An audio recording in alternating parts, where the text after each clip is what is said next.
Good morning. Opening hours വിത്ത് മൈഫിന്റെ പുതിയൊരു സെഷനിലേക്ക് എല്ലാ പ്രേക്ഷകരെയും സ്വാഗതം ചെയ്യുകയാണ്. കൂടെയുള്ളത് ഞങ്ങളുടെ റിസർച്ച് ഹെഡ് സൂരജ് സാറാണ്. Suraj sir, good morning. Good morning Jasmine. Yes, ഏതായാലും ഇന്ന് ഒരു എക്സ്പയറി ദിനത്തിൽ നിഫ്റ്റി 50യെ സംബന്ധിച്ചിടത്തോളം, മാർക്കറ്റിനെ സംബന്ധിച്ചിടത്തോളം ഒരു വോളറ്റിലിറ്റി നമ്മൾ പ്രതീക്ഷിക്കുന്നുണ്ട്. ആദ്യ മിനിറ്റുകളിലെ ഒരു പെർഫോമൻസ് പരിശോധിക്കുന്ന സമയത്ത് 86 പോയിന്റുകളുടെ ഒരു നെഗറ്റീവിലാണ് നിഫ്റ്റി 50 ഇപ്പോൾ ട്രേഡ് ചെയ്യുന്നത് എന്നാണ് കാണാൻ സാധിക്കുന്നത്. ഒപ്പം മറ്റ് പ്രധാനപ്പെട്ട സൂചികകളിലേക്കൊക്കെ പോകുന്ന സമയത്ത് ഒരു മിക്സഡ് ആയിട്ടുള്ള പെർഫോമൻസ് കാണാൻ സാധിക്കുന്നു.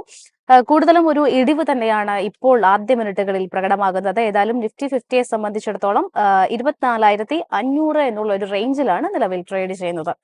സുരേഷ് സാർ, മാർക്കറ്റിന്റെ കാര്യങ്ങൾ അങ്ങനെയൊക്കെയാണ്. ഏതായാലും നമ്മൾ മറ്റ് പ്രധാനപ്പെട്ട കാര്യങ്ങളിലേക്ക് കടക്കുന്ന സമയത്ത് സ്റ്റീൽ ആൻഡ് അലുമിനിയം എന്നിവയ്ക്ക് US ഓൾറെഡി ഒരു താരിഫ് ചുമത്തിയിട്ടുണ്ടായിരുന്നു ഇന്ത്യക്ക് മേല്.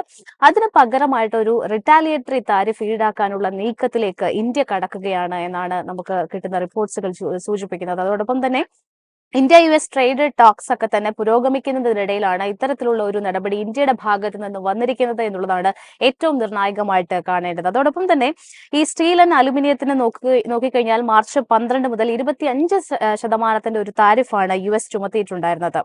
ഇത് ഇനി മുന്നോട്ട് വെക്കുന്ന പോയിന്റ്സ്, ഇന്ത്യ മുന്നോട്ട് വെക്കുന്ന പോയിന്റ്സ് എന്തൊക്കെയാണെന്ന് പരിശോധിച്ചു കഴിഞ്ഞാൽ, ഇന്ത്യയുടെ 760 കോടി ഡോളറിന്റെ കയറ്റുമതിയെയാണ് ഇത് ബാധിക്കുന്നതെന്നാണ്, ഇത്തരത്തിലുള്ള താരിഫ് ബാധിക്കുന്നതെന്നാണ് സർക്കാരിന്റെ ഭാഗത്ത് നിന്നുള്ള ഒരു വ്യക്തമാക്കൽ. അതോടൊപ്പം തന്നെ 191 കോടി ഡോളറാണ് താരിഫ് ഇനത്തിൽ, ഇത്തരത്തിൽ US ചുമത്തിയിരിക്കുന്ന താരിഫ് ഇനത്തിൽ ഇന്ത്യക്ക് അധിക ബാധ്യതയായിട്ട് വരുന്നത്. സോ ഇത് രാജ്യത്തെ ബാധിക്കുമെന്നതിനാൽ തന്നെ ഇന്ത്യയിലേക്ക് വരാനിരിക്കുന്ന അല്ലെങ്കിൽ ഇന്ത്യയിലേക്ക് വരുന്ന തെരഞ്ഞെടുക്കപ്പെട്ട പ്രോഡക്ട്സിന് അല്ലെങ്കിൽ ഉൽപ്പന്നങ്ങൾക്ക് പകരം താരിഫ് ചുമത്താനുള്ള നീക്കത്തിലേക്കാണ് ഇന്ത്യ കടക്കുന്നത്. അത്തരത്തിൽ ഇന്ത്യക്ക് താരിഫ് ഇനത്തിൽ നഷ്ടമാകുന്ന ആ ഒരു എമൗണ്ടിന് ഇക്വലന്റ് ആയിട്ടുള്ള എമൗണ്ട് താരിഫ് ഏർപ്പെടുത്തിക്കൊണ്ട് പകരം ഇന്ത്യ ഈടാക്കുമെന്നാണ് അറിയാൻ സാധിക്കുന്നത്. ഈ ഒരു നീക്കം 30 ദിവസത്തിനകം ഉണ്ടാകും. ഈ ഒരു താരിഫിൽ 30 ദിവസത്തിനകം തീരുമാനം ഉണ്ടാകുമെന്നാണ് ലോക വ്യാപാര സംഘടനയിൽ WTOയിൽ ഇന്ത്യ പറഞ്ഞിരിക്കുന്നത്. ഇന്ത്യയെ സംബന്ധിച്ചിടത്തോളം ട്രേഡ് ടോക്സ് പുരോഗമിക്കുന്ന സാഹചര്യത്തിൽ വേൾഡ് ട്രേഡ് ഓർഗനൈസേഷനെ അറിയിച്ചിരിക്കുന്ന ഈ കാര്യങ്ങൾ അത്ര ചെറുതായിട്ട് നമുക്ക് കാണാനും പറ്റില്ല. സൂരജ് സാർ, ഈ ഒരു നടപടികളെ സാർ എങ്ങനെയാണ് നോക്കുന്നത്? ഈ ഇന്ത്യയെ സംബന്ധിച്ചിടത്തോളം ഇത്തരത്തിലുള്ള ഒരു താരിഫ് അനിവാര്യമല്ലേ? ജാസ്മിൻ, എന്നെ സംബന്ധിച്ച് ഞാനിത് വേറൊരു ആംഗിളിലാണ് ഇത് കാണുന്നത്. കാര്യം എന്ന് വെച്ചാൽ നമ്മൾ ഏതായാലും ഇനി ദിവസങ്ങൾക്കുള്ളിൽ തന്നെ നമ്മുടെ ട്രേഡ് ആൻഡ് കോമേഴ്സ് മിനിസ്ട്രിയുടെ ഒരു delegate, especially under trade and commerce minister നമ്മുടെ പീയൂഷ് ഗോയലിന്റെ നേതൃത്വത്തിൽ നമ്മൾ US പോകുന്നു.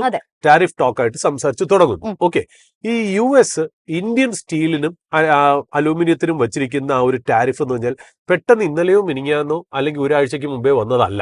ഇത് ഏതാണ്ട് കുറച്ചധികം ദിവസങ്ങളായി US ഇത് ചെയ്തിട്ട്. എന്തുകൊണ്ട് ഇന്ത്യ ഇപ്പോ അത് ഏറ്റെടുത്ത് WTOയിൽ റെപ്രസെന്റേഷൻ പോകുന്നു, അല്ലെങ്കിൽ ഗാട്ട് കരാറിന് എഗെയിൻസ്റ്റ് ആണ് ഈ US ആക്ടിവിറ്റി എന്ന് പറഞ്ഞ ഒരു ക്ലെയിം ആയിട്ട് ഇന്ത്യ മുന്നോട്ട് വരുന്നു എന്നുള്ളത്, ഞാനിത് കുറച്ച് ട്രേഡ് ആൻഡ് കോമേഴ്സിന്റെ ആംഗിൾ അല്ലാതെ ഇതൊരു diplomatic and ministry of external affairs അല്ലെങ്കിൽ ഒരു foreign policy, prime ministers office ഇടപെട്ട ഒരു ഫോറിൻ പോളിസിയുടെ ഒരു ആംഗിളിൽ കൂടിയാണ് ഞാനിത് കാണാൻ ശ്രമിക്കുന്നത് എന്നുള്ള കാര്യം. എന്ന് വെച്ചാൽ ഇതിനകത്ത് നമ്മൾ ഇന്നലെയും മിനിങ്ങാന്നും ഒക്കെ പറഞ്ഞിരുന്നു, അതായത് US ടാരിഫ് വെച്ചല്ലോ, എല്ലാ രാജ്യങ്ങൾക്കും വെച്ചു. പല രാജ്യങ്ങൾക്കും പല സ്ലാബിലാണ് വെച്ചത്. ഇന്ത്യക്ക് 26% ആണ് വെച്ചത്. ചൈനയ്ക്ക് ഒരു അധികം വെച്ചു. അതായത് ചൈന ഏതാണ്ട് US ആജന്മ ശത്രു എന്നുള്ള രീതിയിലേക്കാണ് ഈ പറഞ്ഞ പോലെ ഒരു ടാരിഫ് US ചൈനയ്ക്ക് മേൽ ഇംപ്ലിമെന്റ് ചെയ്തത്. അത് മാത്രമല്ല, 90 ഡേയ്സ് മൊറട്ടോറിയം, അതായത് കുറച്ച് ദിവസങ്ങൾക്ക് ശേഷം ട്രംപ് തന്നെ, US പ്രസിഡന്റ് തന്നെ പറഞ്ഞു, ഞാൻ 90 ഡേയ്സ് മൊറട്ടോറിയം എല്ലാ രാജ്യങ്ങൾക്ക് കൊടുത്താലും ഒരിക്കലും ചൈനയ്ക്ക് കൊടുക്കില്ല എന്നാണ് അദ്ദേഹം ആദ്യം അവകാശപ്പെട്ടത്. രണ്ടാമത് അദ്ദേഹം പറഞ്ഞു, ഏതെങ്കിലും രാജ്യം ഈ US ആക്ഷൻസിന് എഗെയിൻസ്റ്റ് ആയിട്ട് ഒരു റിറ്റാലിയേറ്ററി ടാരിഫ് ആയിട്ടൊരു റിയാക്ഷൻ ആയിട്ട് വന്നു കഴിഞ്ഞാൽ ആ രാജ്യത്തിനെ ഞങ്ങൾ ഒരു എനിമി കൺട്രി ആയിട്ട് കണക്കാക്കും എന്നാണ് അദ്ദേഹം പറഞ്ഞത്. ഇപ്പൊ അടുത്ത കാലത്ത് 2 ദിവസം മുമ്പേ നമുക്ക് വന്ന നമ്മുടെ മുന്നിൽ വന്ന ന്യൂസുകൾ ഏതാ?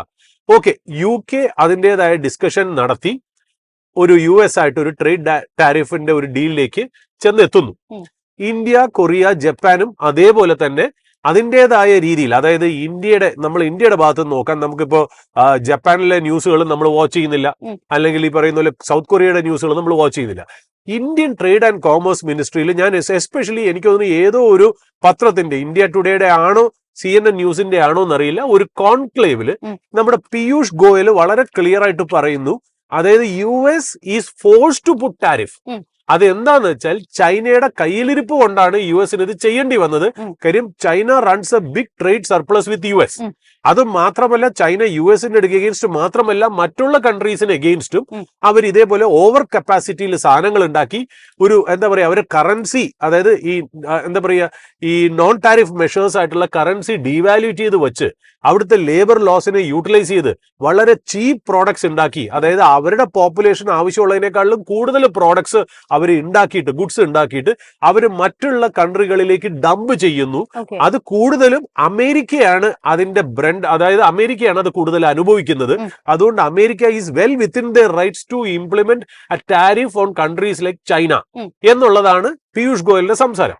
അത് മാത്രമല്ല പറയുകയാണ്, India US relationship decade old ആണ്, we are friendly trusted partners, അതുകൊണ്ട് ഇന്ത്യയായിട്ട് സംസാരിച്ച് അത് ശരിയാക്കും എന്നുള്ള കോൺഫിഡൻസ് ഞങ്ങൾക്കുണ്ട് എന്നുള്ളതായിരുന്നു ഇന്ത്യയുടെ ഒഫീഷ്യൽ ടാഗ് ലൈൻ. ഓക്കെ, അപ്പൊ India was respecting what US did എന്നുള്ള. പക്ഷെ ലാസ്റ്റ് 2-3 ദിവസത്തെ ഡെവലപ്മെന്റ് വെച്ച് നോക്കുകയാണെങ്കിൽ ഏതാണ്ട് അത്രയ്ക്ക് സ്പിരിറ്റഡ് ആയിട്ട് എടുത്ത, അതായത് ഇൻ പ്രിൻസിപ്പിൾ ഇതിനെ മനസ്സിലേക്ക് എടുത്ത എല്ലാ രാജ്യങ്ങളും മണ്ടന്മാരാവുകയും റിട്ടാലിയേറ്ററി ടാരിഫ് വെച്ച് അല്ലെങ്കിൽ റെസിപ്രോക്കൽ ടാരിഫ് വെച്ച് ചൈനയ്ക്ക് ഏതാണ്ട് വലിയൊരു ബെനിഫിറ്റ് ഇപ്പൊ 30% ചൈനയ്ക്ക് പറഞ്ഞിരിക്കുന്നത്. ഇന്ത്യക്ക് ഓൾറെഡി 26 ഉണ്ട് എന്നുള്ളതാണ്. അതായത് നമ്മളും ചൈനയും തമ്മിലുള്ള ആസ് ഓൺ ഡേറ്റ് ഡിഫറൻഷ്യൽ 4% മാത്രമേ ഉള്ളൂ എന്നുള്ള. ഇത് ഒരു പൊതുവെ, അതായത് ഈ ചെയ്ത US-ന്റെ ആക്ടിവിറ്റിയെ പൊതുവെ ഒരു വേൾഡ് കമ്മ്യൂണിറ്റി നല്ല രീതിയിലല്ല എടുത്തേക്കുന്നത് എന്നുള്ളത് ഒന്നാമത്തെ കാര്യം. രണ്ടാമത് അദ്ദേഹത്തിന്റെ പോളിസി സ്റ്റാൻസ്. ഇപ്പൊ അടുത്ത് തന്നെ അദ്ദേഹം 4 to 5 days വിസിറ്റ് ഗൾഫ് മേഖലകളിൽ നടത്തുന്നു. ഇസ്രായേൽ എന്ന് പറഞ്ഞ ഫ്രണ്ട്ലി കൺട്രിയെ അവോയ്ഡ് ചെയ്തിട്ടാണ് അദ്ദേഹം പോകുന്നത്. സൗദി അറേബ്യ ആയിട്ട് പോയിട്ട് സൗദി അറേബ്യക്ക് നിയർലി എനിക്ക് തോന്നുന്നു 600 ബില്യൺ ഇൻവെസ്റ്റ്മെന്റ് US-ലേക്ക് ഒരു ട്രേഡ് ഡീൽ അയാൾ അദ്ദേഹം സ്ട്രൈക്ക് ചെയ്തു എന്നുള്ള ഒന്നാമത്തെ കാര്യം. രണ്ടാമത് ഈ പറയുന്ന പോലെ ഖത്തറിലേക്ക് പോയി. ഖത്തറിലേക്ക് പോകുമ്പോൾ തന്നെ ഖത്തർ ബോയിങ്ങിന്റെ ഏറ്റവും വലിയ ഓർഡറാണ് കൊടുത്തത്. അത് മാത്രമല്ല ഖത്തർ ഒരു ഗിഫ്റ്റ് പോലും US പ്രസിഡന്റിന് കൊടുക്കണമെന്ന് പറയണ്ടായിരുന്നു. അതിനി എന്റെ എയർഫോഴ്സ് 1, അതായത് പ്രസിഡന്റ് ട്രാവൽ ചെയ്യുന്ന എക്സ്ക്ലൂസീവ് പ്ലെയിൻ ആയിട്ട് മാറ്റണം എന്ന് ആഗ്രഹമുണ്ടെന്ന് വരെ അദ്ദേഹം പ്രകടിപ്പിച്ചു എന്നുള്ള. അത് മാത്രമല്ല സൗദി അറേബ്യ ഞങ്ങളോട് റിക്വസ്റ്റ് ചെയ്തത് കാരണം സിറിയ എന്ന് പറയുന്ന കൺട്രിയുടെ സാങ്ഷൻസ് പിൻവലിക്കാനും സിറിയയുടെ ഇൻഫാക്ട് എനിക്ക് തോന്നുന്നു എർഗോഡാൻ ടർക്കിയുടെ പ്രസിഡന്റും സൗദി അറേബ്യൻ പ്രിൻസും പറഞ്ഞിട്ട് സിറിയൻ ഭരണാധികാരിയെ കണ്ടു എന്ന് കൂടിയാണ് നമ്മൾ പറയുന്നത്. ഇനിയിപ്പോ ഇത് കഴിഞ്ഞ് ഖത്തറിൽ നിന്ന് അദ്ദേഹം നേരെ UAE-ലേക്ക് പോകും. അതായത് ലാസ്റ്റ് ഒരാഴ്ചത്തെ ട്രംപിന്റെ ആ ഒരു പെരുമാറ്റത്തിന് ഗ്ലോബൽ കമ്മ്യൂണിറ്റി വലിയ രീതിയിൽ തീർച്ചയായിട്ടും അത് നല്ല രീതിയിൽ എടുത്തില്ല എന്നുള്ളത് ഒന്നാമത്തെ കാര്യം. പിന്നെ മോഡിക്കും ഈ പറഞ്ഞ പോലെ നമ്മുടെ പ്രൈം മിനിസ്റ്റർ ആയ ഓണറബിൾ പ്രൈം മിനിസ്റ്റർ നരേന്ദ്രമോദി അദ്ദേഹം ഒരു ഫ്രണ്ട് ആയിട്ടാണ് വെച്ചിരുന്നത് എന്നുള്ള ട്രംപ് അങ്ങനെ തന്നെയാണ് റെസിപ്രോക്കേറ്റ് ചെയ്തിരുന്നത്. ബട്ട് ഈ പറയുന്ന ആക്ടിവിറ്റി ഒന്നും നമ്മുടെ ഒരു സബ് കോണ്ടിനെന്റിലും അത് നന്നായിട്ട് എടുത്തിട്ടില്ല. അപ്പൊ നമ്മൾ ഇവിടുന്ന് ഒരു ഡെലിഗേറ്റ് അങ്ങോട്ടേക്ക് പോകുമ്പോൾ ഒരു പോസ്റ്ററിംഗ് ഉണ്ട്, ഒരു പബ്ലിക് പോസ്റ്ററിംഗ്. അത് മാത്രമല്ല ട്രംപിന്റെ വാക്കുകളിൽ ട്രംപ് പണ്ടും പറഞ്ഞിട്ടുണ്ട്, Narendra Modi your prime minister is A great tough negotiator എന്ന്. അപ്പൊ എനിക്ക് തോന്നുന്നു അത് മുന്നിൽ വച്ചിട്ടാണ് ഈ സബ്ജക്ട്സ്, അതായത് എനിക്ക് തോന്നുന്നു ഈ വരും ദിവസങ്ങളിൽ ഈ പറയുന്ന ഇംബാലൻസസ് ഒക്കെ ഉണ്ട്, ട്രേഡിന്റെ ഇംബാലൻസസ് എസ്പെഷ്യലി ഇന്ത്യക്ക് US ആയിട്ടുള്ള പല കാര്യങ്ങളും ഇന്ത്യൻ പത്രങ്ങളിലെ ഹെഡ്ലൈനിലും WTO ആയിട്ടുള്ള ഒരു കമ്മ്യൂണിക്കേഷനിലും ഫീച്ചർ ചെയ്യാൻ ചാൻസ് ഉണ്ടെന്ന്, അതായത് നമ്മുടെ വേ ഓഫ് പോസ്റ്ററിംഗ് എന്നുള്ളത് അതിന്റെ ഒരു ഭാഗമായിട്ടാണ് ഞാൻ ഇതിനെ ന്യൂസിനെ കാണുന്നത്. അല്ലാണ്ട് എനിക്ക് തോന്നുന്നു ഇത് അങ്ങനെ ഒരു ഇമ്പാക്ട് വരില്ല. കാര്യം എന്തോ ഇന്ത്യ കയ്യിൽ വെച്ചിട്ട് അവിടെ, കാര്യം ഇന്ത്യയുടെ ഏറ്റവും വലിയ പ്രശ്നം എന്താണെന്നറിയോ, ഇന്ത്യ അവിടെ ചെല്ലുമ്പോൾ തീർച്ചയായിട്ടും നമ്മുടെ ട്രേഡ് സർപ്ലസ് അവരായിട്ടുള്ളത് കുറയ്ക്കണമല്ലോ. അപ്പൊ ഒരുപാട് അമേരിക്കൻ ഇമ്പോർട്ട്സിന്റെ ഡ്യൂട്ടീസും ടാരിഫും നമ്മളും കുറയ്ക്കണം. അതിൽ മെയിൻലി നമുക്കറിയാം energy, oil and gas, fuel എല്ലാം അതിനകത്ത് ഉണ്ടാവും. കുറച്ച് ഡിഫൻസ് എക്യുപ്മെന്റ്സ് ഉണ്ടാവും. അതായത് നമ്മളിപ്പോൾ ഫ്രാൻസിൽ നിന്ന് ഡസോൾട്ട് ഏവിയേഷന്റെ ഈ പറഞ്ഞ റഫാൽ യുദ്ധവിമാനങ്ങളാണ് മേടിക്കുന്നത്. അവരുടെ F-16 F-14 F-35 മേടിക്കാനായിട്ട് അവരെ നിർബന്ധിക്കുമായിരിക്കാം. ഇന്ത്യയെ സംബന്ധിച്ച് അങ്ങനെ ഒരു ഡെവലപ്മെന്റ് ആവശ്യമാണ്. അത് US നിന്ന് മേടിക്കുന്നതുകൊണ്ട് കുഴപ്പമില്ല, വേറൊരു രാജ്യത്തിൽ നിന്ന് മേടിക്കുന്നതുകൊണ്ട് കുഴപ്പമില്ല. ഇതൊക്കെ കുറെയൊക്കെ നെഗോഷിയേറ്റ് ചെയ്യാമെങ്കിലും അവിടെ US-ൽ ട്രംപിന്റെ ഒരു ആവശ്യം അവിടുത്തെ ഫാർമേഴ്സിനെ രക്ഷിക്കാനായിട്ട് അവിടുത്തെ അഗ്രികൾച്ചർ പ്രോഡക്ട്സ് മറ്റുള്ള കൺട്രിയിലേക്ക് കൊണ്ടുപോകണം എന്നാണ് ആഗ്രഹിക്കുന്നത്. എന്നാൽ ഇന്ത്യ അഗ്രികൾച്ചറിന്റെ കേസിൽ ടൈറ്റ് ലിപ്ഡ് ആണ്. കാര്യം നമ്മുടെ ഇവിടെ തന്നെ അതൊരു പൊളിറ്റിക്കൽ ഹോട്ട് പൊട്ടറ്റോ ആണ്. അപ്പൊ ഇവിടുത്തെ ഫാർമർ അല്ലെങ്കിൽ അഗ്രികൾച്ചർ കമ്മ്യൂണിറ്റിയെ പ്ലീസ് ചെയ്യണമെങ്കിൽ പുറത്തുനിന്ന് ഈ സാധനങ്ങൾ അധികം വരാൻ പാടില്ല എന്നുള്ളതാണ് നമ്മൾ മനസ്സിലാക്കുന്നത്. അപ്പൊ ആ ഒരു നെഗോസിയേഷന് വേണ്ടിയിട്ട് ഇന്ത്യ ഫയർ ചെയ്യുന്ന പൊളിറ്റിക്കൽ എന്ന് പറയാൻ പറ്റില്ല, ഡിപ്ലോമാറ്റിക് ടോർപിഡോസ് ആൻഡ് മിസൈൽസ് ആണെന്നാണ് ഞാൻ ഇതിനെ റീഡ് ചെയ്യുന്നത്. വരും ദിവസങ്ങളിൽ നമുക്ക് ഇതിനകത്ത് കൂടുതൽ ക്ലാരിറ്റി കിട്ടും. ഏതായാലും മറ്റ് ട്രംപിനെയും അതോടൊപ്പം തന്നെ ട്രേഡ് താരിഫ് കാര്യങ്ങളൊക്കെ തന്നെ മാറ്റി നിർത്തുകയാണെന്നുണ്ടെങ്കിൽ സൂരജ് സാർ, നമ്മൾ ഈ ഒരു ഓപ്പണിംഗ് അവേഴ്സിൽ തീർച്ചയായിട്ടും പല സെഷനുകളിലും മാർച്ച് 12-ന് ഇൻഡസ്ഇൻഡ് ബാങ്കുമായി ബന്ധപ്പെട്ടിട്ടുള്ള പല കാര്യങ്ങളും നമ്മൾ ചർച്ച ചെയ്തിട്ടുണ്ടായിരുന്നു. ഇപ്പോൾ ബാങ്കുമായി ബന്ധപ്പെട്ട് ഇൻഡസ്ഇൻഡ് ബാങ്കിന്റെ മറ്റൊരു അക്കൗണ്ടിംഗ് ഇഷ്യൂ കൂടി അന്വേഷിക്കുന്നു എന്നുള്ള ഒരു റിപ്പോർട്ടുകളാണ് പുറത്തു വരുന്നത്. മൈക്രോഫിൻ പോർട്ട്ഫോളിയോയിലെ ഇൻട്രസ്റ്റ് ഇൻകത്തിൽ 600 കോടി രൂപയുടെ ഒരു പൊരുത്തക്കേട് കണ്ടെത്തിയിരിക്കുന്നു, ഒരു മിസ്മാച്ച് ഉണ്ടെന്ന് തരത്തിലുള്ള വാർത്തകൾ വരുന്നു. നേരത്തെ ഡെറിവേറ്റീവ് സെഗ്മെന്റിലേക്ക് വരികയാണെന്നുണ്ടെങ്കിൽ 1959 കോടിയുടെ ലോസ് ഉണ്ടെന്ന് കണ്ടെത്തിയതിനു ശേഷം വലിയ പ്രതിസന്ധിയായിരുന്നു ബാങ്ക് നേരിട്ടിട്ടുണ്ടായിരുന്നത്. ഓഹരികളിലും അത്തരത്തിലുള്ള കനത്ത തിരിച്ചടി നമ്മൾ കണ്ടിട്ടുണ്ടായിരുന്നു. പിന്നീട് ഓഡിറ്റ് സ്ഥാപനമായിട്ടുള്ള ഗ്രാൻഡ് തോണ്ടൻ നടത്തിയ അന്വേഷണം പൂർത്തിയാക്കിയതിനെ തുടർന്ന് ബാങ്കിന്റെ സിഇഒ സുമൻ കൽപ്പാലിയ പടിയിറങ്ങുന്ന സാഹചര്യം വരെ ഉണ്ടായിരുന്നു. ഇത്തരത്തിൽ ഓരോ തവണയും പ്രതിസന്ധികളിലൂടെയാണ് ഇപ്പോഴും ബാങ്ക് കടന്നു പോകുന്നത്. ആ ഒരു പ്രശ്നങ്ങൾ ഒന്നും തന്നെ കംപ്ലീറ്റ്ലി വിട്ടൊഴിയുന്നില്ല എന്ന് വേണം ഇൻഡസ്ഇൻഡ് ബാങ്കിനെ സംബന്ധിച്ചിടത്തോളം മനസ്സിലാക്കാനായിട്ട്. സൂരജ് സാർ, ഇൻഡസ്ഇൻഡ് ബാങ്കിന്റെ ഇത്തരത്തിലുള്ള ഓരോ തവണയും ഉണ്ടാകുന്ന ഈ ഒരു മിസ്മാച്ച് അല്ലെങ്കിൽ അക്കൗണ്ടിംഗിലെ പൊരുത്തക്കേട്, ഡെറിവേറ്റീവ് ഇടപാടിലെ ആ ഒരു മിസ്മാച്ചുകളൊക്കെ തന്നെ ബാങ്കിനെ വീണ്ടും വീണ്ടും താഴേക്ക് കൊണ്ടുവരികയാണ്, അല്ലെങ്കിൽ ഇൻവെസ്റ്റേഴ്സിനിടയിലെ ആ ഒരു ബാങ്കിനെ കുറിച്ചുള്ള ഒരു വിശ്വാസ്യത നഷ്ടപ്പെടുന്ന രീതിയിലേക്ക് കാര്യങ്ങൾ പോകുന്നില്ലേ? ജാസ്മിൻ, അതിൽ ഇൻഡസ്ഇൻഡ് ബാങ്കിന്റെ കാര്യം നമ്മൾ ഈ പറഞ്ഞാലേ നമ്മുടെ മുന്നിലേക്ക് ഓരോ വിഷയങ്ങൾ വരുമല്ലോ. ആ വിഷയങ്ങൾക്ക് ഒരു ട്രൂത്ത് ഉണ്ട്, ഒരു റാഷണാലിറ്റി, അതിന്റെ സത്യാവസ്ഥ ഒരു സൈഡിൽ. രണ്ടാമത്, എന്താണ് അതിന്റെ കോസസ് ആൻഡ് എഫക്ട് എന്നുള്ള വേറൊരു കാര്യം കൂടെ ഉണ്ട്, എന്തുകൊണ്ട് ഇങ്ങനെ നടക്കുന്നു എന്ന്. ഓക്കെ, ഇപ്പൊ നമ്മുടെ മുന്നിൽ നമ്മൾ അറിഞ്ഞ ഒരു കാര്യമാണ് ഇൻഡസ്ഇൻഡ് ബാങ്കിന്റെ ഡെറിവേറ്റീവ് പോർട്ട്ഫോളിയോയിൽ വന്ന ഒരു മിസ്മാച്ച്. അതെനിക്ക് തോന്നുന്നു നമ്മൾ അതിനകത്തൊരു ഇൻസൈഡർ ട്രേഡിംഗിന്റെ ആംഗിളും കൂടി നമ്മുടെ റിസർച്ച് ഡെസ്ക് കേദാർ പ്രഭുവിന്റെ ടീമിൽ നമ്മൾ ആദ്യം റിപ്പോർട്ട് ചെയ്തിട്ടുണ്ട് നമ്മുടെ പ്രേക്ഷകർക്ക് വേണ്ടിയിട്ട്. അത് കഴിഞ്ഞ് 4-5 ദിവസങ്ങളാണ് കഴിഞ്ഞാണ് എക്കണോമിക് ടൈംസിൽ പോലും അത് ഫീച്ചർ ചെയ്യുന്നത്. നമ്മളൊരു പബ്ലിക് ഡേറ്റ എടുത്തതേ ഉള്ളൂ, അത് നമ്മൾ പുതിയതായിട്ട് കണ്ടുപിടിച്ചതൊന്നുമല്ല. ഈ ഇഷ്യൂ വന്നപ്പോൾ നമ്മൾ ചില ആംഗിളിൽ കൂടി ഈ ഇഷ്യൂ കണ്ടുകൊണ്ടാണ് നമുക്കത് എടുക്കാൻ പറ്റിയെന്നുള്ള. അപ്പൊ നമ്മുടെ പിൻ പോയിന്റിങ് വളരെ കറക്റ്റ് ആയിരുന്നു എന്നുള്ളത്. ഇവിടെ നമ്മൾ പറയുന്ന കാര്യം എന്ന് വെച്ചാൽ ഇപ്പൊ അടുത്ത കാലത്ത് ഇപ്പൊ വന്നിരിക്കുന്ന ഇഷ്യൂ എന്താ, വിസിൽ ബ്ലോവർ എന്ന് പറയുന്ന ഒരാൾ എല്ലാ ബാങ്ക്സിലും ഉണ്ട്. RBI റെഗുലേഷൻ, അതൊരു ഇൻസൈഡ് എംപ്ലോയി ആവാം അല്ലെങ്കിൽ ഒരു ഔട്ട്സൈഡ് എംപ്ലോയി ആവാം. അദ്ദേഹത്തിന്റെ മെയിൻ ഡ്യൂട്ടി എന്ന് പറഞ്ഞാൽ പബ്ലിക്കിന്റെ trust, public money and public trust and public ഫെയ്ത്തിന്റെ കസ്റ്റോഡിയനാണ് ബാങ്കുകൾ എന്ന് പറയുന്നത്, അല്ലെ? അതായത് ആ വിശ്വാസ്യത നിലനിർത്തണം, ഒരു ഫിഡ്യൂഷ്യറി റെസ്പോൺസിബിലിറ്റി ബാങ്കിനുണ്ട്. അതിൽ എന്തെങ്കിലും വ്യതിചലനങ്ങൾ വന്നാൽ അത് RBIയെ ബോർഡ് ഓഫ് ഡയറക്ടേഴ്സിനെ റിപ്പോർട്ട് ചെയ്യുന്ന ഒരു റോളാണ് നമ്മുടെ വിസിൽ ബ്ലോവേഴ്സിനുള്ളത്. ആ വിസിൽ ബ്ലോവർ ഇപ്പൊ അടുത്ത കാലത്ത് വളരെ റീസെന്റ്, അതായത് ഇപ്പൊ നമ്മൾ പറയുന്നത് ഡെറിവേറ്റീവ് പോർട്ട്ഫോളിയോയിൽ വന്ന ഹെഡ്ജിംഗ് ലോസുകളൊക്കെ, മാർക്ക് ടു മാർക്കറ്റ് ലോസ് ഒക്കെ മാറ്റി വെച്ചിട്ടുള്ള പുതിയ ഇഷ്യൂസിനെ കുറിച്ചാണ് നമ്മൾ സംസാരിക്കുന്നത്. അതിലൊന്ന് അവർ പറയണതെന്ന് വെച്ചാൽ other assets and other liabilities, അത് ആ ഫിഗേഴ്സ് എന്താ ഓപ്പറേറ്റിംഗ് എക്സ്പെൻസസിന്റെ കീഴിൽ വന്നത് ഒരു അനോമാലിറ്റി ആയിട്ട് വിസിൽ ബ്ലോവർ RBIക്കും ബോർഡ് ഓഫ് ഡയറക്ടേഴ്സിനെയും ഇൻഫോം ചെയ്തിട്ടുണ്ട്. രണ്ടാമത്, ബാങ്കിന്റെ തന്നെ മൈക്രോ ഫിനാൻസ് പോർട്ട്ഫോളിയോയിൽ ഏതാണ്ട് 600 കോടി രൂപയുടെ ഡിസ്ക്രിപ്പൻസിയും ഈ വിസിൽ ബ്ലോവർ റിപ്പോർട്ട് ചെയ്തിട്ടുണ്ട്. പെട്ടെന്ന് വിസിൽ ബ്ലോവർ എവിടെ നിന്ന് വന്നു? വിസിൽ ബ്ലോവർ ഇത്രയും നാൾ ആ ബാങ്കിൽ ഇല്ലായിരുന്നോ? ഈ വിസിൽ ബ്ലോവർ ഇപ്പൊ വരാനുള്ള കാരണം എന്താണെന്നറിയോ? ഇപ്പൊ അതിനകത്ത് ഓരോ point of cheques and balances external ഏജൻസിയെ കൊണ്ട് അന്വേഷിച്ചുകൊണ്ടിരിക്കുകയാണ്. ഇന്റേണൽ ഓഡിറ്റ് ടീം മാത്രമല്ല, ഇപ്പൊ അതിനകത്തൊന്നും ആയപ്പോ ഈ വിസിൽ ബ്ലോവർ അറിയാതുള്ള കാര്യങ്ങളൊക്കെ പെട്ടെന്ന് വലിച്ച് പുറത്തോട്ടിട്ടിട്ട് കൈ കഴുകി മുന്നോട്ട് പോവുകയാണിത്. അല്ലാതെ ഇത് വേറെ ഒന്നുമല്ല. നമ്മൾ ഇതേ കാരണം കൊണ്ടാണ് നമ്മൾ നമ്മുടെ ചാനലിൽ നമ്മുടെ പ്രേക്ഷകരോടും നമ്മുടെ ഇൻവെസ്റ്ററോടും നമ്മൾ പറയുന്നത് there are more cockroaches in the cupboard എന്നുള്ളത്. കാരണം എന്ന് വെച്ചാൽ ഇപ്പൊ എന്താ പറയുക, എല്ലാവർക്കും കൈ കഴുകണം. കാര്യം ഇതിപ്പോ കണ്ടുപിടിച്ചു കഴിഞ്ഞാൽ ആദ്യത്തെ ചോദ്യം ചോദിക്കാൻ പോണ വിസിൽ ബ്ലോവറിന് എന്തിനാണ് ശമ്പളം കൊടുക്കണമെന്നുള്ള RBI ചോദിക്കാൻ പോണ ചോദ്യം അതാണ്. അതായത് എന്തിനാണ് താങ്കളെ പിടിച്ച് ഈ സീറ്റിൽ ഇരുത്തിയിരിക്കുന്നത്? ഇതൊക്കെ അതാത് സമയത്ത് റിപ്പോർട്ട് ചെയ്യലായിരുന്നു താങ്കളുടെ ജോലി. താങ്കൾ 1-2 കാര്യങ്ങൾ കണ്ടുപിടിച്ചിട്ടില്ല, അതിന്റെ ഇഷ്യൂസ് നമ്മൾ ഏതായാലും അനുഭവിച്ചുകൊണ്ടിരിക്കുകയാണ്. അപ്പൊ അതിന്റെ കൂടെ ഈ ഇഷ്യൂസും കൂടെ താൻ കയറി അതിന്റെ മുകളിൽ ഇരുന്നോ എന്ന് ചോദിക്കുന്നതിന് മുമ്പേ അറിയാന്നുള്ള കാര്യങ്ങളൊക്കെ ഫ്ലഷ് ഔട്ട് ചെയ്യണം. അല്ലെങ്കിൽ പിന്നെ ഇത് എപ്പോഴാണ് ഇത് വന്നത്? ഇതൊക്കെ ഈ 600 ക്രോസിന് ഡിസ്ക്രിപ്പൻസി ഒന്നും പെട്ടെന്ന് വന്നതൊന്നുമല്ല. അപ്പൊ ഈ പറയുന്ന പോലെ ഇതൊക്കെയാണ് ഈ ബാങ്കുകളുടെ പ്രശ്നം എന്ന് പറയുന്നത്. അതായത് ഇതിനകത്തൊരു കോക്കസ് വർക്ക് ചെയ്യുന്നുണ്ടായിരുന്നു, അവർക്ക് ഇതിനകത്ത് അൺഡ്യൂ ബെനിഫിറ്റ് ഉണ്ടായിരുന്നു. നമുക്കറിയാലോ, ഗ്രാൻഡ് തോട്ടന്റെ റിപ്പോർട്ട് അനുസരിച്ച് ഈ ഡിസ്ക്രിപ്പൻസി ഫോറിൻ എക്സ്ചേഞ്ചിൽ വന്ന ട്രേഡിംഗ് ഡെസ്കിലെ ലോസിനെ കുറിച്ച് അതിന്റെ ഫ്യൂ എംപ്ലോയീസ്, അതായത് ഫ്യൂ ക്രിട്ടിക്കൽ എംപ്ലോയീസ്, കീ പേഴ്സണൽസിന് അതിനെക്കുറിച്ച് അറിയാവുന്നതാണ് റിപ്പോർട്ട് വന്നത്. അപ്പൊ ഈ വിസിൽ ബ്ലോവർ അറിയാത്ത എന്ത് കാര്യമാണ് ഈ ബാങ്കിൽ നടക്കുന്നത്? വിസിൽ ബ്ലോവർ അറിയില്ല എന്നാണ് പറയുന്നത്. അങ്ങനെയാണെങ്കിൽ അദ്ദേഹത്തിന് അവിടെ ഇരിക്കുന്നത് എന്തിനാ? അദ്ദേഹം ഇതൊന്നും അറിഞ്ഞില്ല, പെട്ടെന്ന് ഒരു ദിവസം നോക്കിയപ്പോഴാണ് ഇതൊക്കെ അറിഞ്ഞെങ്കിൽ അദ്ദേഹത്തിന് എന്തിനാ പൊസിഷൻ കൊടുത്തിരിക്കുന്നത്? അപ്പൊ ഈ പറയുന്ന പോലെ ഇൻഡസ്ഇൻഡ് ബാങ്കിന്റെ ആ ഒരു മാനേജ്മെന്റ് ഉണ്ടല്ലോ, അതിന് വളരെ രീതിയിലെ ക്വസ്റ്റ്യനബിൾ പെർഫോമൻസ് ആണെന്നുള്ളത് യാതൊരു സംശയവുമില്ല. അപ്പൊ ഇതുകൊണ്ട് തന്നെയാണ് നമ്മൾ ഇൻഡസ്ഇൻഡ് ബാങ്കിന്റെ നമ്മൾ ഒരു പോയിന്റ് കഴിഞ്ഞു കഴിഞ്ഞാൽ നമ്മുടെ ക്ഷമയുടെ നെല്ലിപ്പലൊക്കെ കണ്ടു കഴിഞ്ഞാൽ നമ്മൾ നമ്മുടെ ഇൻവെസ്റ്ററോട് പറയുന്നത് നിങ്ങൾക്ക് എത്രയോ ആയിരക്കണക്കിന് സ്റ്റോക്കുകൾ വേറെ ഉണ്ട്, ഇതിനകത്ത് തന്നെ പോയി കാശ് ഉണ്ടാക്കണം നിർബന്ധമൊന്നുമില്ല. കാര്യം ഇതാണ് അതിന്റെ ഒരു പ്രോബ്ലം തന്നെ. ഇതിന്റെ പേരിൽ സ്റ്റോക്ക് താഴെ വരുമോ കയറി പോകുമോ എന്നുള്ള അല്ല നമ്മുടെ ബോർഡ് ഓഫ് കണ്ടൻഷൻ. നമ്മൾ പറയുന്നത് വെച്ചാൽ ഏത് സ്റ്റോക്ക് ഇപ്പൊ അവോയ്ഡ് ചെയ്യുന്ന വെച്ചാൽ ധൈര്യമായിട്ട് ഇൻഡസ്ഇൻഡ് ബാങ്ക് എന്ന് പറയാം, ധൈര്യമായിട്ട് ജെൻസോൾ എന്ന് പറയാം. അതൊഴിച്ചിട്ട് എത്രയോ 6000 ചില്ലുവാനും കമ്പനീസോ അല്ലെങ്കിൽ 7000 ചില്ലുവാനും കമ്പനീസോ ഇന്ത്യൻ മാർക്കറ്റിൽ ലിസ്റ്റഡ് ആണ്. നിങ്ങൾക്ക് അവിടെ പൈസ ഉണ്ടാക്കാം, അവിടെ ഇൻവെസ്റ്റ് ചെയ്യാം, അവിടെ ട്രേഡ് ചെയ്യാന്നുള്ളത്. അപ്പൊ നമ്മൾ പറയുന്നില്ലേ, sometimes your best investments are the one that you doesn't make. നിങ്ങൾ ഇൻവെസ്റ്റ് ചെയ്യാത്ത ചില സ്ഥലങ്ങളായിരിക്കും നിങ്ങളുടെ ഏറ്റവും പ്രോഫിറ്റബിൾ ഇൻവെസ്റ്റ്മെന്റ് എന്നുള്ളത്. അത് ഞാൻ വീണ്ടും ഒന്ന് ഓർമ്മിച്ച് വയ്ക്കുന്നു. ജാസ്മിൻ, നമ്മൾ ലൈവിലേക്ക് പോകുന്നതിന് മുമ്പ് ചെറിയ 2-3 കാര്യങ്ങൾ ഒന്ന് പറഞ്ഞു വെക്കാം എന്ന് വെക്കണം. അതായത് US മാർക്കറ്റ് ഇപ്പൊ നമ്മൾ നോക്കുകയാണെങ്കിൽ US മാർക്കറ്റ് ഇപ്പൊ പറയുന്ന ഒരു മാർജിനൽ ഗെയിൻ ആണ് നമ്മൾ ഇന്നലെ നടന്നത്.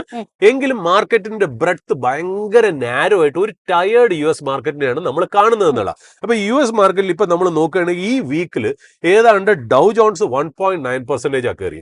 S&P 500 ഈ ആഴ്ചയിൽ 4.1%. ബട്ട് അവിടെ ഏറ്റവും ബ്യൂട്ടിഫുൾ പെർഫോം ചെയ്തത് നാസ്ഡാക്ക് ആണ്. ഈ നാസ്ഡാക്ക് എന്ന് പറഞ്ഞാൽ 6.8% ആണ്. അതായത് ടെക് ജയൻസ്, നമ്മൾ ഈ മാക്സ് 7 എന്ന് പറയല്ലോ, അതായിരുന്നു ഈ ലാസ്റ്റ് വീക്കിൽ US മാർക്കറ്റിനെ ഭയങ്കരമായിട്ട് പ്രൊപ്പൽ ചെയ്ത്.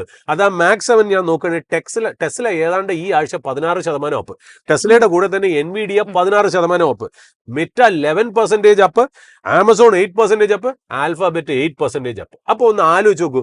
അപ്പൊ എന്തൊക്കെയാണ് നമ്മൾ ട്രേഡ് ടാരിഫിന്റെ പേരിൽ ഏതൊക്കെയാണോ മാക്സ് 7 താഴേക്ക് അടിച്ചത് അതൊക്കെ തന്നെ തിരിച്ചു കയറി എന്നുള്ള. ഇപ്പൊ അത് മാത്രമല്ല, നമ്മുടെ US പ്രസിഡന്റ് ട്രംപ് സൗദി അറേബ്യയിലേക്ക് പോയപ്പോൾ അവിടെ ചിപ്പിന്റെ കാര്യത്തിൽ, അതായത് ഗ്രാഫിക്കൽ പ്രോസസിംഗ് യൂണിറ്റ് NVIDIAയുടെ ഒരു കാര്യത്തിൽ നല്ലൊരു ഡീൽ അവിടെ കിട്ടിയത് കാരണം NVIDIA ഭയങ്കരമായിട്ട് കയറുന്ന നമ്മൾ സ്ഥിതിവിശേഷം നമ്മൾ കണ്ടത്. നമ്മൾ പിന്നെ തിരിച്ച് ഇന്ത്യൻ മാർക്കറ്റിലേക്ക് വരികയാണെങ്കിൽ ഒരു കാര്യം ഇന്ത്യൻ മാർക്കറ്റിൽ നമ്മുടെ ആൾക്കാരൊന്ന് ശ്രദ്ധിക്കണം, നമ്മുടെ ഇൻവെസ്റ്റേഴ്സും പ്രേക്ഷകരും ശ്രദ്ധിക്കണം. അതായത് ഇന്ത്യൻ മാർക്കറ്റിൽ ഒരു വോറൻ ബഫയുടെ ഒരു ഇൻഡിക്കേറ്റർ ഉണ്ട്. അതിനെ നമ്മൾ പറയുന്നത് market cap to GDP ratio ആണ്. ഈ മാർക്കറ്റ് ക്യാപ് ടു GDP എന്ന് പറഞ്ഞാൽ ഇന്ത്യൻ മാർക്കറ്റിന്റെ വാല്യുവേഷൻ നമ്മുടെ കൺട്രിയുടെ എക്കണോമിക് ഔട്ട്പുട്ട് ആയിട്ട് ഉള്ള ബന്ധത്തിനെയാണ് അത് കാണിക്കുന്നത്. അതായത് എക്കണോമിക് ഔട്ട്പുട്ടും കൺട്രിയുടെ സ്റ്റോക്ക് മാർക്കറ്റിന്റെ വാല്യുവേഷൻ അത് ഏതാണ്ട് 120.65% ആണ്. അതായത് എനിക്കൊന്ന് 121, 122 ലെവലിലായിരിക്കണം. വെരി റീസെന്റ് ഇപ്പൊ മാർക്കറ്റിന്റെ 2 ദിവസത്തെ ഏറ്റവും കൂടെ വെച്ച് നോക്കുമ്പോൾ നമുക്ക് ഈ 121 എന്ന് പറയുന്നത് തരുന്ന ഒരു ഇൻഡിക്കേറ്റർ എന്ന് പറഞ്ഞാൽ മോഡറേറ്റ്ലി ഓവർ വാല്യൂഡ്. അതായത് നമ്മളത് പ്ലെയിൻ ഫിഗേഴ്സ് ആയിട്ട് പറയണമെങ്കിൽ 100 എന്ന് പറയുന്നത് എന്താ പറയുക, ഒരു ബാലൻസ്ഡ് വാല്യുവേഷൻ. 100ന് മുകളിലാണെങ്കിൽ ഓവർ വാല്യുവേഷൻ, 100ന്റെ താഴെയാണ് അണ്ടർ വാല്യുവേഷൻ എന്നാണ് നമ്മൾ സാധാരണ പറയുക. പക്ഷേ വളരെ ഒക്കേഷണൽ സമയങ്ങളിൽ മാത്രമേ ഇന്ത്യൻ മാർക്കറ്റ് 100ന് താഴെ വന്നിട്ടുള്ളൂ. ഇന്ത്യൻ മാർക്കറ്റ് എപ്പോഴും പ്രീമിയം ആയിട്ട് ട്രേഡ് ചെയ്യുന്ന ഒരു മാർക്കറ്റ്. അപ്പൊ 100ന് മുകളിൽ തന്നെയാണ്. എനിക്ക് തോന്നുന്നു അത് നമ്മൾ പല സമയങ്ങളിലും, എനിക്ക് തോന്നുന്നു 2007 ഈ റേഷ്യോ 149.4 വരെ പോയൊരു കാലഘട്ടം ഉണ്ടായിരുന്നു. അപ്പൊ 120 എന്ന് പറയുന്നത് അത്രയ്ക്ക് ഒരു പീക്ക് വാല്യുവേഷൻ ആണെന്ന് പറയാൻ പറ്റില്ല. എങ്കിലും ഒരു മോഡറേറ്റ്ലി ഹയർ വാല്യുവേഷൻസിലാണ് നിൽക്കുന്നത് എന്നുള്ളത് ആൾക്കാരൊന്ന് മനസ്സിലാക്കി വെക്കുന്നത് നല്ലതാണ്. രണ്ടാമത്, ഇന്ത്യൻ മാർക്കറ്റിന്റെ പ്രൈസ് ഏർണിംഗ് മൾട്ടിപ്പിൾസ് ഏതാണ്ട് ഇപ്പൊ നമ്മൾ നോക്കുകയാണെങ്കിൽ ഏതാണ്ട് ഒരു ഭേദപ്പെട്ട ലെവൽ, എനിക്ക് തോന്നുന്നു 22% 20% PE-ലോ 22 PE എങ്ങാണ്ടാണ് ഇന്ത്യൻ മാർക്കറ്റിന്റെ പ്രൈസ് ഏർണിംഗ് മൾട്ടിപ്പിൾസ് ഉണ്ട്.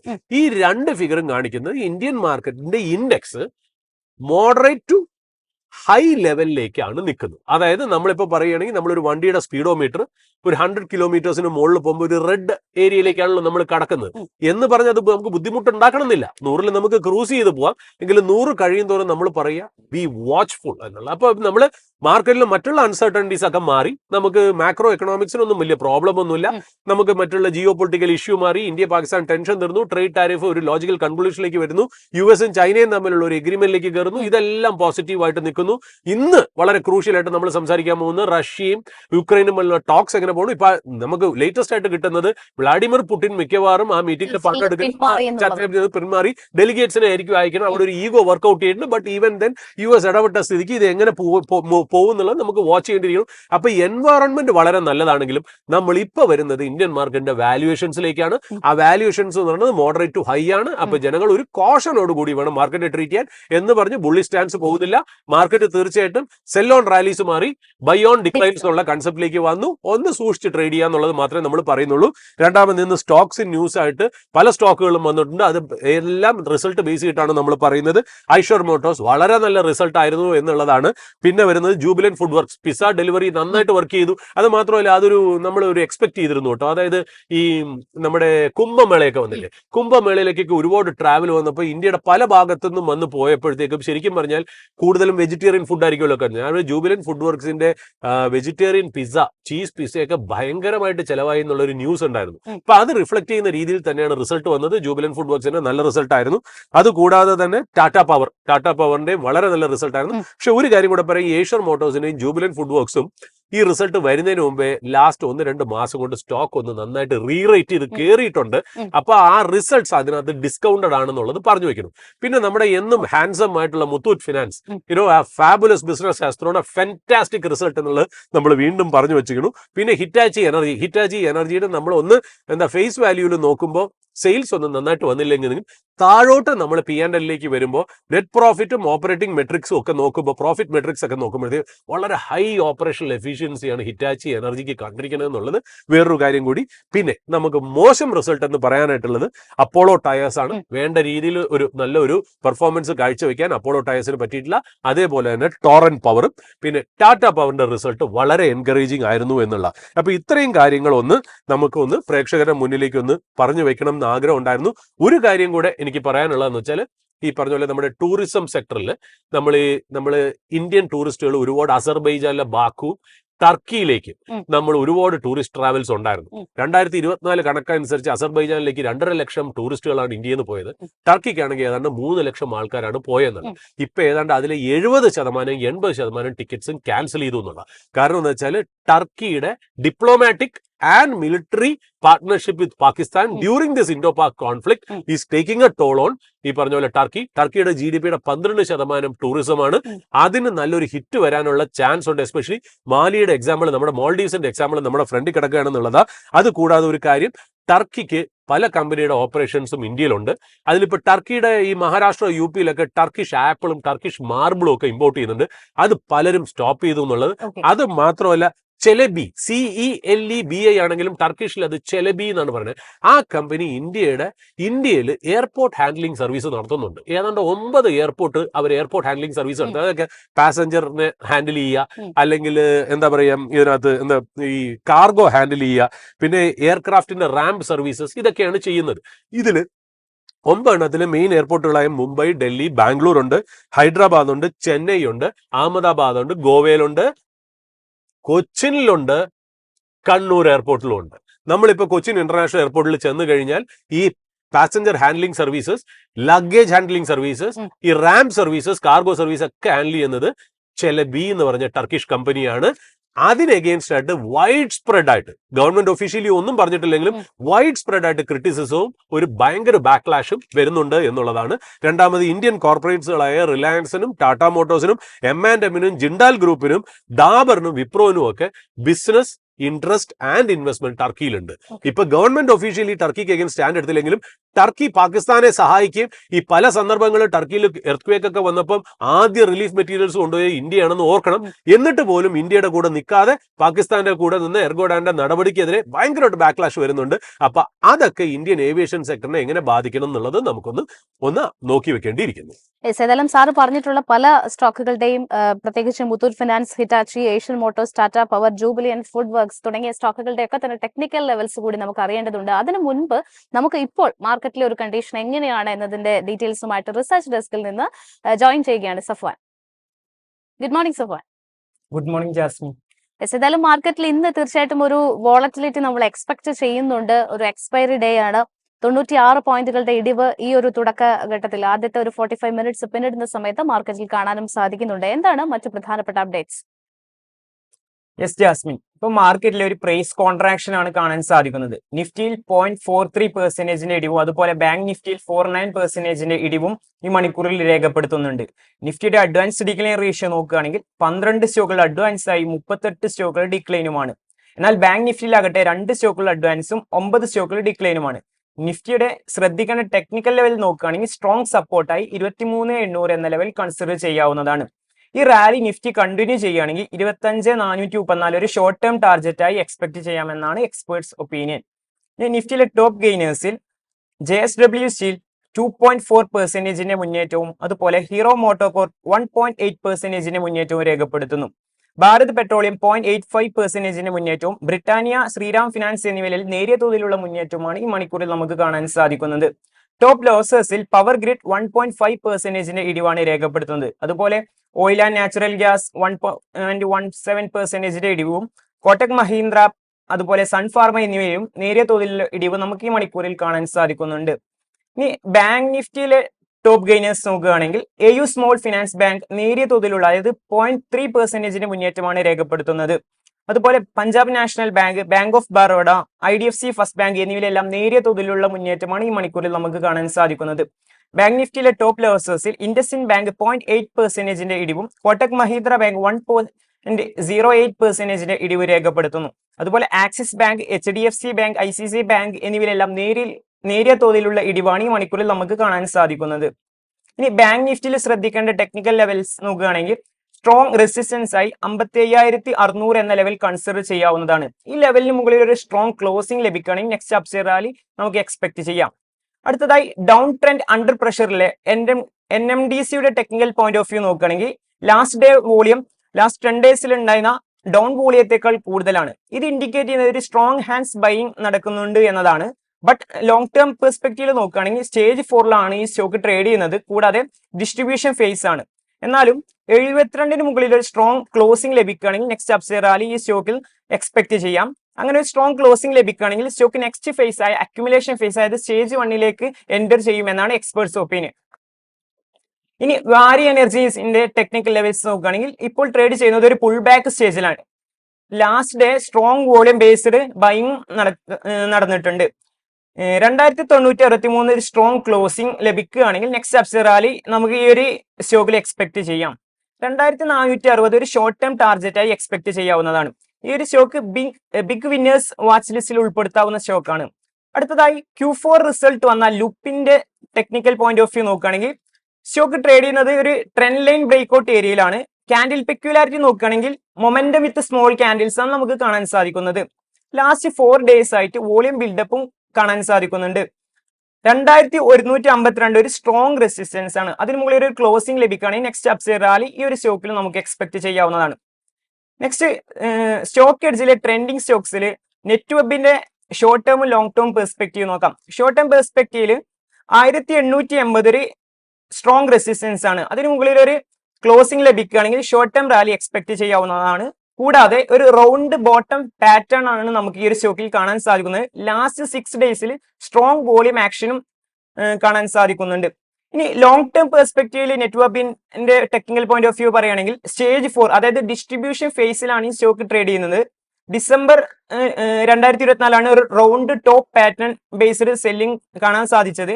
അതുകൊണ്ട് തന്നെ ലോങ് ടേം പെർസ്പെക്റ്റീവിൽ കറന്റ് ലെവലിൽ ഒരു എൻട്രി പ്രിഫറബിൾ അല്ല. ഇനി പോളിക്യാബിന്റെ ടെക്നിക്കൽ പോയിന്റ് ഓഫ് വ്യൂ നോക്കുകയാണെങ്കിൽ ഡബിൾ ബോട്ടം പാറ്റേൺ ഫോം ചെയ്തിട്ടുണ്ട്. എക്സാക്ട് ഡേ പറയുകയാണെങ്കിൽ 7th April ആണ് ബോട്ടം ഫോർമേഷൻ ക്യാൻഡിൽ ഫോം ചെയ്തത്. Long term trend still bearish ആണ്. ഹയർ ലെവലിൽ ഒരു ഡബിൾ ടോപ്പ് പാറ്റേൺ ബേസ്ഡ് സെല്ലിംഗും കാണാൻ സാധിച്ചിട്ടുണ്ട്. അതുകൊണ്ട് തന്നെ അനലിസ്റ്റുകൾ പറയുന്നത് കറന്റ് ലെവലിൽ എൻട്രി പ്രിഫറബിൾ അല്ല എന്നതാണ്. ഇനി CDSLന്റെ ടെക്നിക്കൽ പോയിന്റ് ഓഫ് വ്യൂ നോക്കുകയാണെങ്കിൽ ഡൗൺ ട്രെൻഡ് അണ്ടർ പ്രഷർ സ്റ്റേജിലാണ് ഈ സ്റ്റോക്ക് ട്രേഡ് ചെയ്യുന്നത്. 1424 ഒരു സ്ട്രോങ് റെസിസ്റ്റൻസ് ആണ്. ഈ ലെവൽ ബ്രേക്ക് ചെയ്യുകയാണെങ്കിൽ റാലി അറ്റംപ്റ്റ് സ്റ്റേജിലേക്കുള്ള പോസിബിലിറ്റീസ് ഉണ്ടെന്നാണ് എക്സ്പേർട്സ് പറയുന്നത്. അടുത്തതായി റൈറ്റ്സിന്റെ ടെക്നിക്കൽ പോയിന്റ് ഓഫ് വ്യൂ നോക്കുകയാണെങ്കിൽ ലാസ്റ്റ് ഡേയിലുള്ള വോളിയം ബിൽഡപ്പ് ലാസ്റ്റ് 10 ഡേയ്സിൽ ഉണ്ടായിരുന്ന ഡൗൺ വോളിയത്തേക്കാൾ കൂടുതലാണ്. ഇത് ഇൻഡിക്കേറ്റ് ചെയ്യുന്നത് സ്ട്രോങ് ഹാൻഡ്സ് ബൈയിങ് ആണ്. 260 മുകളിൽ ഒരു ക്ലോസിംഗ് ലഭിക്കുകയാണെങ്കിൽ നെക്സ്റ്റ് ഫേസ് ആയ അക്യുമുലേഷൻ ഫേസിലേക്കുള്ള പോസിബിലിറ്റീസ് ഉണ്ടെന്നാണ് എക്സ്പേർട്സ് ഒപ്പീനിയൻ. ഇനി സ്റ്റോക്ക് എഡ്ജിലെ മറ്റൊരു ട്രെൻഡിങ് സ്റ്റോക്സ് ആണ് Max Health Care. Max Health കെയറിന്റെ പാറ്റേൺ പറയുകയാണെങ്കിൽ ഫ്ലാറ്റ് ബേസ് ആണ് ഫോർമേഷൻ ചെയ്തിട്ടുള്ളത്. ബേസ് ബ്രേക്ക്ഔട്ട് നടക്കുന്നത് 1200 എന്ന ലെവലിന് മുകളിലാണ്. അങ്ങനെ ഒരു ക്ലോസിംഗ് ലഭിക്കുകയാണെങ്കിൽ നെക്സ്റ്റ് അപ്സൈഡ് റാലി ഈ ഒരു സ്റ്റോക്കിൽ നമുക്ക് എക്സ്പെക്ട് ചെയ്യാവുന്നതാണ്. ഷോർട്ട് ടേം ടാർഗറ്റ് ആയി 1400 എന്ന ലെവൽ കൺസിഡർ ചെയ്യാവുന്നതാണ്. അടുത്തതായി ബയോകോണിന്റെ ടെക്നിക്കൽ പോയിന്റ് ഓഫ് വ്യൂ പറയുകയാണെങ്കിൽ 352 പറയുന്നത് ഈ ഒരു സ്റ്റോക്കിനെ സംബന്ധിച്ചോളം ഇമ്പോർട്ട് ലെവലാണ്. അതിന് മുകളിൽ ഒരു ക്ലോസിംഗ് ലഭിക്കുകയാണെങ്കിലുള്ളൂ ഈ സ്റ്റോക്കിൽ ഒരു പോസിറ്റിവിറ്റി നമുക്ക് പറയാൻ സാധിക്കുള്ളൂ. കാരണം ജനുവരിയിൽ ഒരു double top pattern based selling നടന്നിട്ടുണ്ട്. ഇത് ഇൻഡിക്കേറ്റ് ചെയ്യുന്നത് കറന്റ് ലെവലിൽ എൻട്രി പ്രിഫറബിൾ അല്ല എന്നതാണ്. ഇനി സെക്ടോറിയൽ ഇൻഡീസസിൽ ഈ മണിക്കൂറിൽ ഓട്ടോ, മീഡിയ, മെറ്റൽ എന്നിവയിലെല്ലാം പോസിറ്റീവ് മൂവ്മെന്റും മറ്റ് സെക്ടേഴ്സിലെല്ലാം ഇടിവുമാണ് രേഖപ്പെടുത്തുന്നത്. FMCG sector technical point of view നോക്കുകയാണെങ്കിൽ 57,128 ഒരു സ്ട്രോങ് റെസിസ്റ്റൻസ് ആണ്. ഈ ലെവലിൽ നല്ലൊരു റിജക്ഷൻ കാണാൻ സാധിക്കുന്നുണ്ട്. സ്ട്രോങ് സപ്പോർട്ടായി 55,000 എന്ന സൈക്കോളജിക്കൽ സപ്പോർട്ട് കൺസിഡർ ചെയ്യാവുന്നതാണ്. ഇനി നെക്സ്റ്റ് ഫാർമ സെക്ടറിന്റെ ടെക്നിക്കൽ പോയിന്റ് ഓഫ് വ്യൂ പറയുകയാണെങ്കിൽ 22,000 എന്ന ലെവലിലാണ് ഫാർമ സെക്ടറിൽ നല്ലൊരു സെല്ലിംഗ് നടന്നിട്ടുള്ളത്. കൂടാതെ ഈ ഒരു സെക്ടർ ട്രേഡ് ചെയ്യുന്നത് ഡൗൺ ട്രെൻഡ് അണ്ടർ പ്രഷറിലാണ്. ബട്ട് VCP പാറ്റേൺ പോസിബിലിറ്റീസ് ഉണ്ടെന്നാണ് എക്സ്പേർട്സ് ഒപ്പീനിയൻ.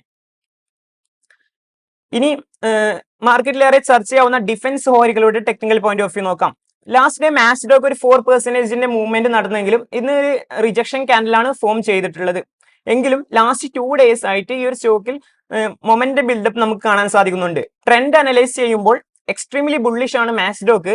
മൊമെന്റം ബസ്റ്റിനുള്ള പോസിബിലിറ്റീസ് ഉണ്ടെന്നാണ് എക്സ്പേർട്സ് ഒപ്പീനിയൻ. ഷോർട്ട് ടേം ടാർജറ്റായി 3,620 എന്ന ലെവൽ കൺസിഡർ ചെയ്യാവുന്നതാണ്.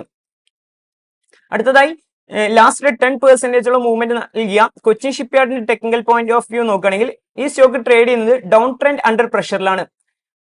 1,732 ഒരു സ്ട്രോങ് റെസിസ്റ്റൻസ് ആണ്. അതിന് മുകളിൽ ഒരു ക്ലോസിംഗ് ലഭിക്കുകയാണെങ്കിൽ ഈ സ്റ്റോക്കിൽ നെക്സ്റ്റ് അപ്സൈഡ് റാലി എക്സ്പെക്ട് ചെയ്യാം.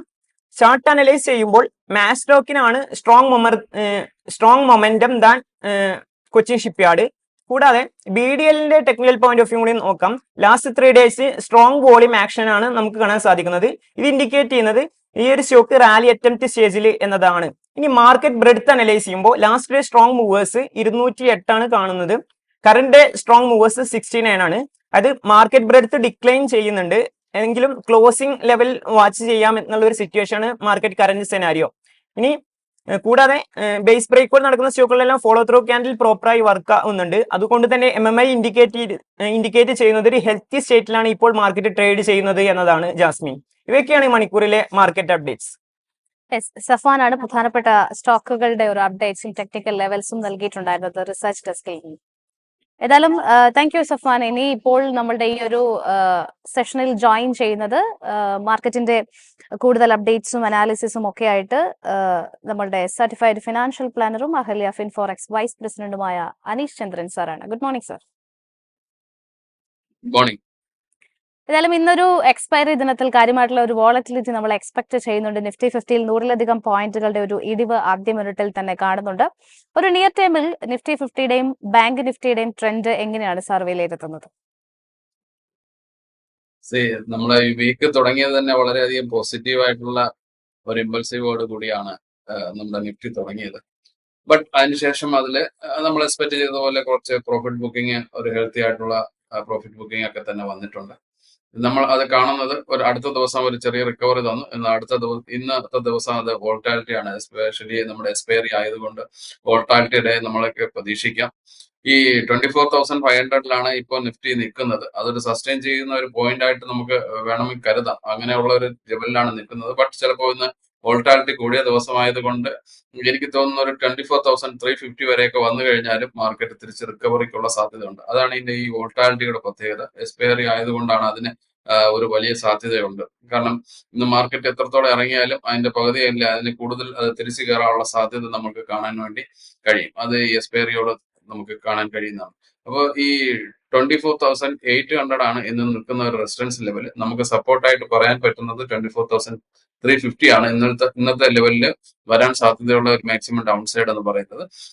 അവിടെ സസ്റ്റെയിൻ ചെയ്തെന്ന് തോന്നുന്നില്ല. എനിക്ക് തോന്നുന്നു അതിന് മുകളിലൊക്കെ ട്രേഡ് ചെയ്ത് ക്ലോസ് ചെയ്യാനായിട്ട് ആയിരിക്കും സാധ്യത. അപ്പോൾ അതുകൊണ്ട് ഒരു വലിയൊരു വോൾട്ടാലിറ്റി ഉള്ള ദിവസം തന്നെയാണ് ഇന്ന് പ്രതീക്ഷിക്കുന്നത്. ഇനി നമ്മൾ ബാങ്ക് നിഫ്റ്റിയിലേക്ക് വരികയാണെങ്കിൽ അത് വളരെയധികം പോസിറ്റീവ് ആയിരുന്ന ഒരു സെക്ടറാണ്.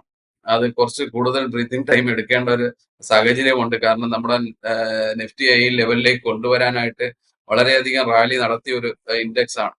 അപ്പൊ അത്രത്തോളം തന്നെ ഒരു 56-ന്റെ അടുത്ത് വരെ പോയിട്ട് അതിന്റെ ഒരു കറക്റ്റീവ് ആക്ഷൻസ് നിൽക്കുന്നുണ്ട്. ഇപ്പൊ 54,000-ൽ അവിടെ നിൽക്കാനുള്ള സാധ്യതയാണ് നമ്മൾ കാണുന്നത്. വീണ്ടും ഒരു പോസിറ്റീവ് ആയിട്ടുള്ള മൂവ്മെന്റ്സ് വരാനുള്ള സാധ്യതയുണ്ട്. പുതിയ ഹൈയിലേക്ക് പോകാനുള്ള സാധ്യത ഈ ഇൻഡെക്സിൽ നമുക്ക് ഇപ്പോൾ ഷോർട്ട് ടൈമിൽ കാണാൻ പറ്റും. അതിന്റെ വോളിയം അതിനെ സപ്പോർട്ട് ചെയ്യുന്നുണ്ട്. എല്ലാ ബാങ്ക്സും അതിന്റെ പാർട്ടിസിപ്പേഷൻസ് വരുന്നുണ്ട്. പൊതുവെ മെച്ചമായ ഒരു ഇൻഡെക്സ് ആണത്. അപ്പൊ തീർച്ചയായിട്ടും ഈ ഒരു 54,000-ൽ ഇത് നിൽക്കുകയാണെങ്കിൽ വീണ്ടും തിരിച്ചു വരാനും ലീഡ് ചെയ്യാനുമുള്ള സാധ്യത, അതായത് ഈ നമ്മുടെ നിഫ്റ്റിയെ ലീഡ് ചെയ്ത് കൊണ്ടുപോകാനുള്ള ഒരു സാധ്യത ഈ ബാങ്ക് ഇൻഡെക്സിൽ നമുക്ക് നിലനിൽക്കുന്നു. ബാങ്ക് നിഫ്റ്റി പുതിയൊരു ഹൈയിലേക്ക് പോകുമെന്നാണ് എനിക്ക് ഷോർട്ട് ടൈമിൽ എനിക്ക് പറയാനുള്ളത്. ദെൻ ഇതിന്റെ ഒരു സപ്പോർട്ട് സോൺ നമ്മളിപ്പോൾ നോക്കുകയാണെങ്കിൽ 54,000-ലാണ് നിൽക്കുന്നത്.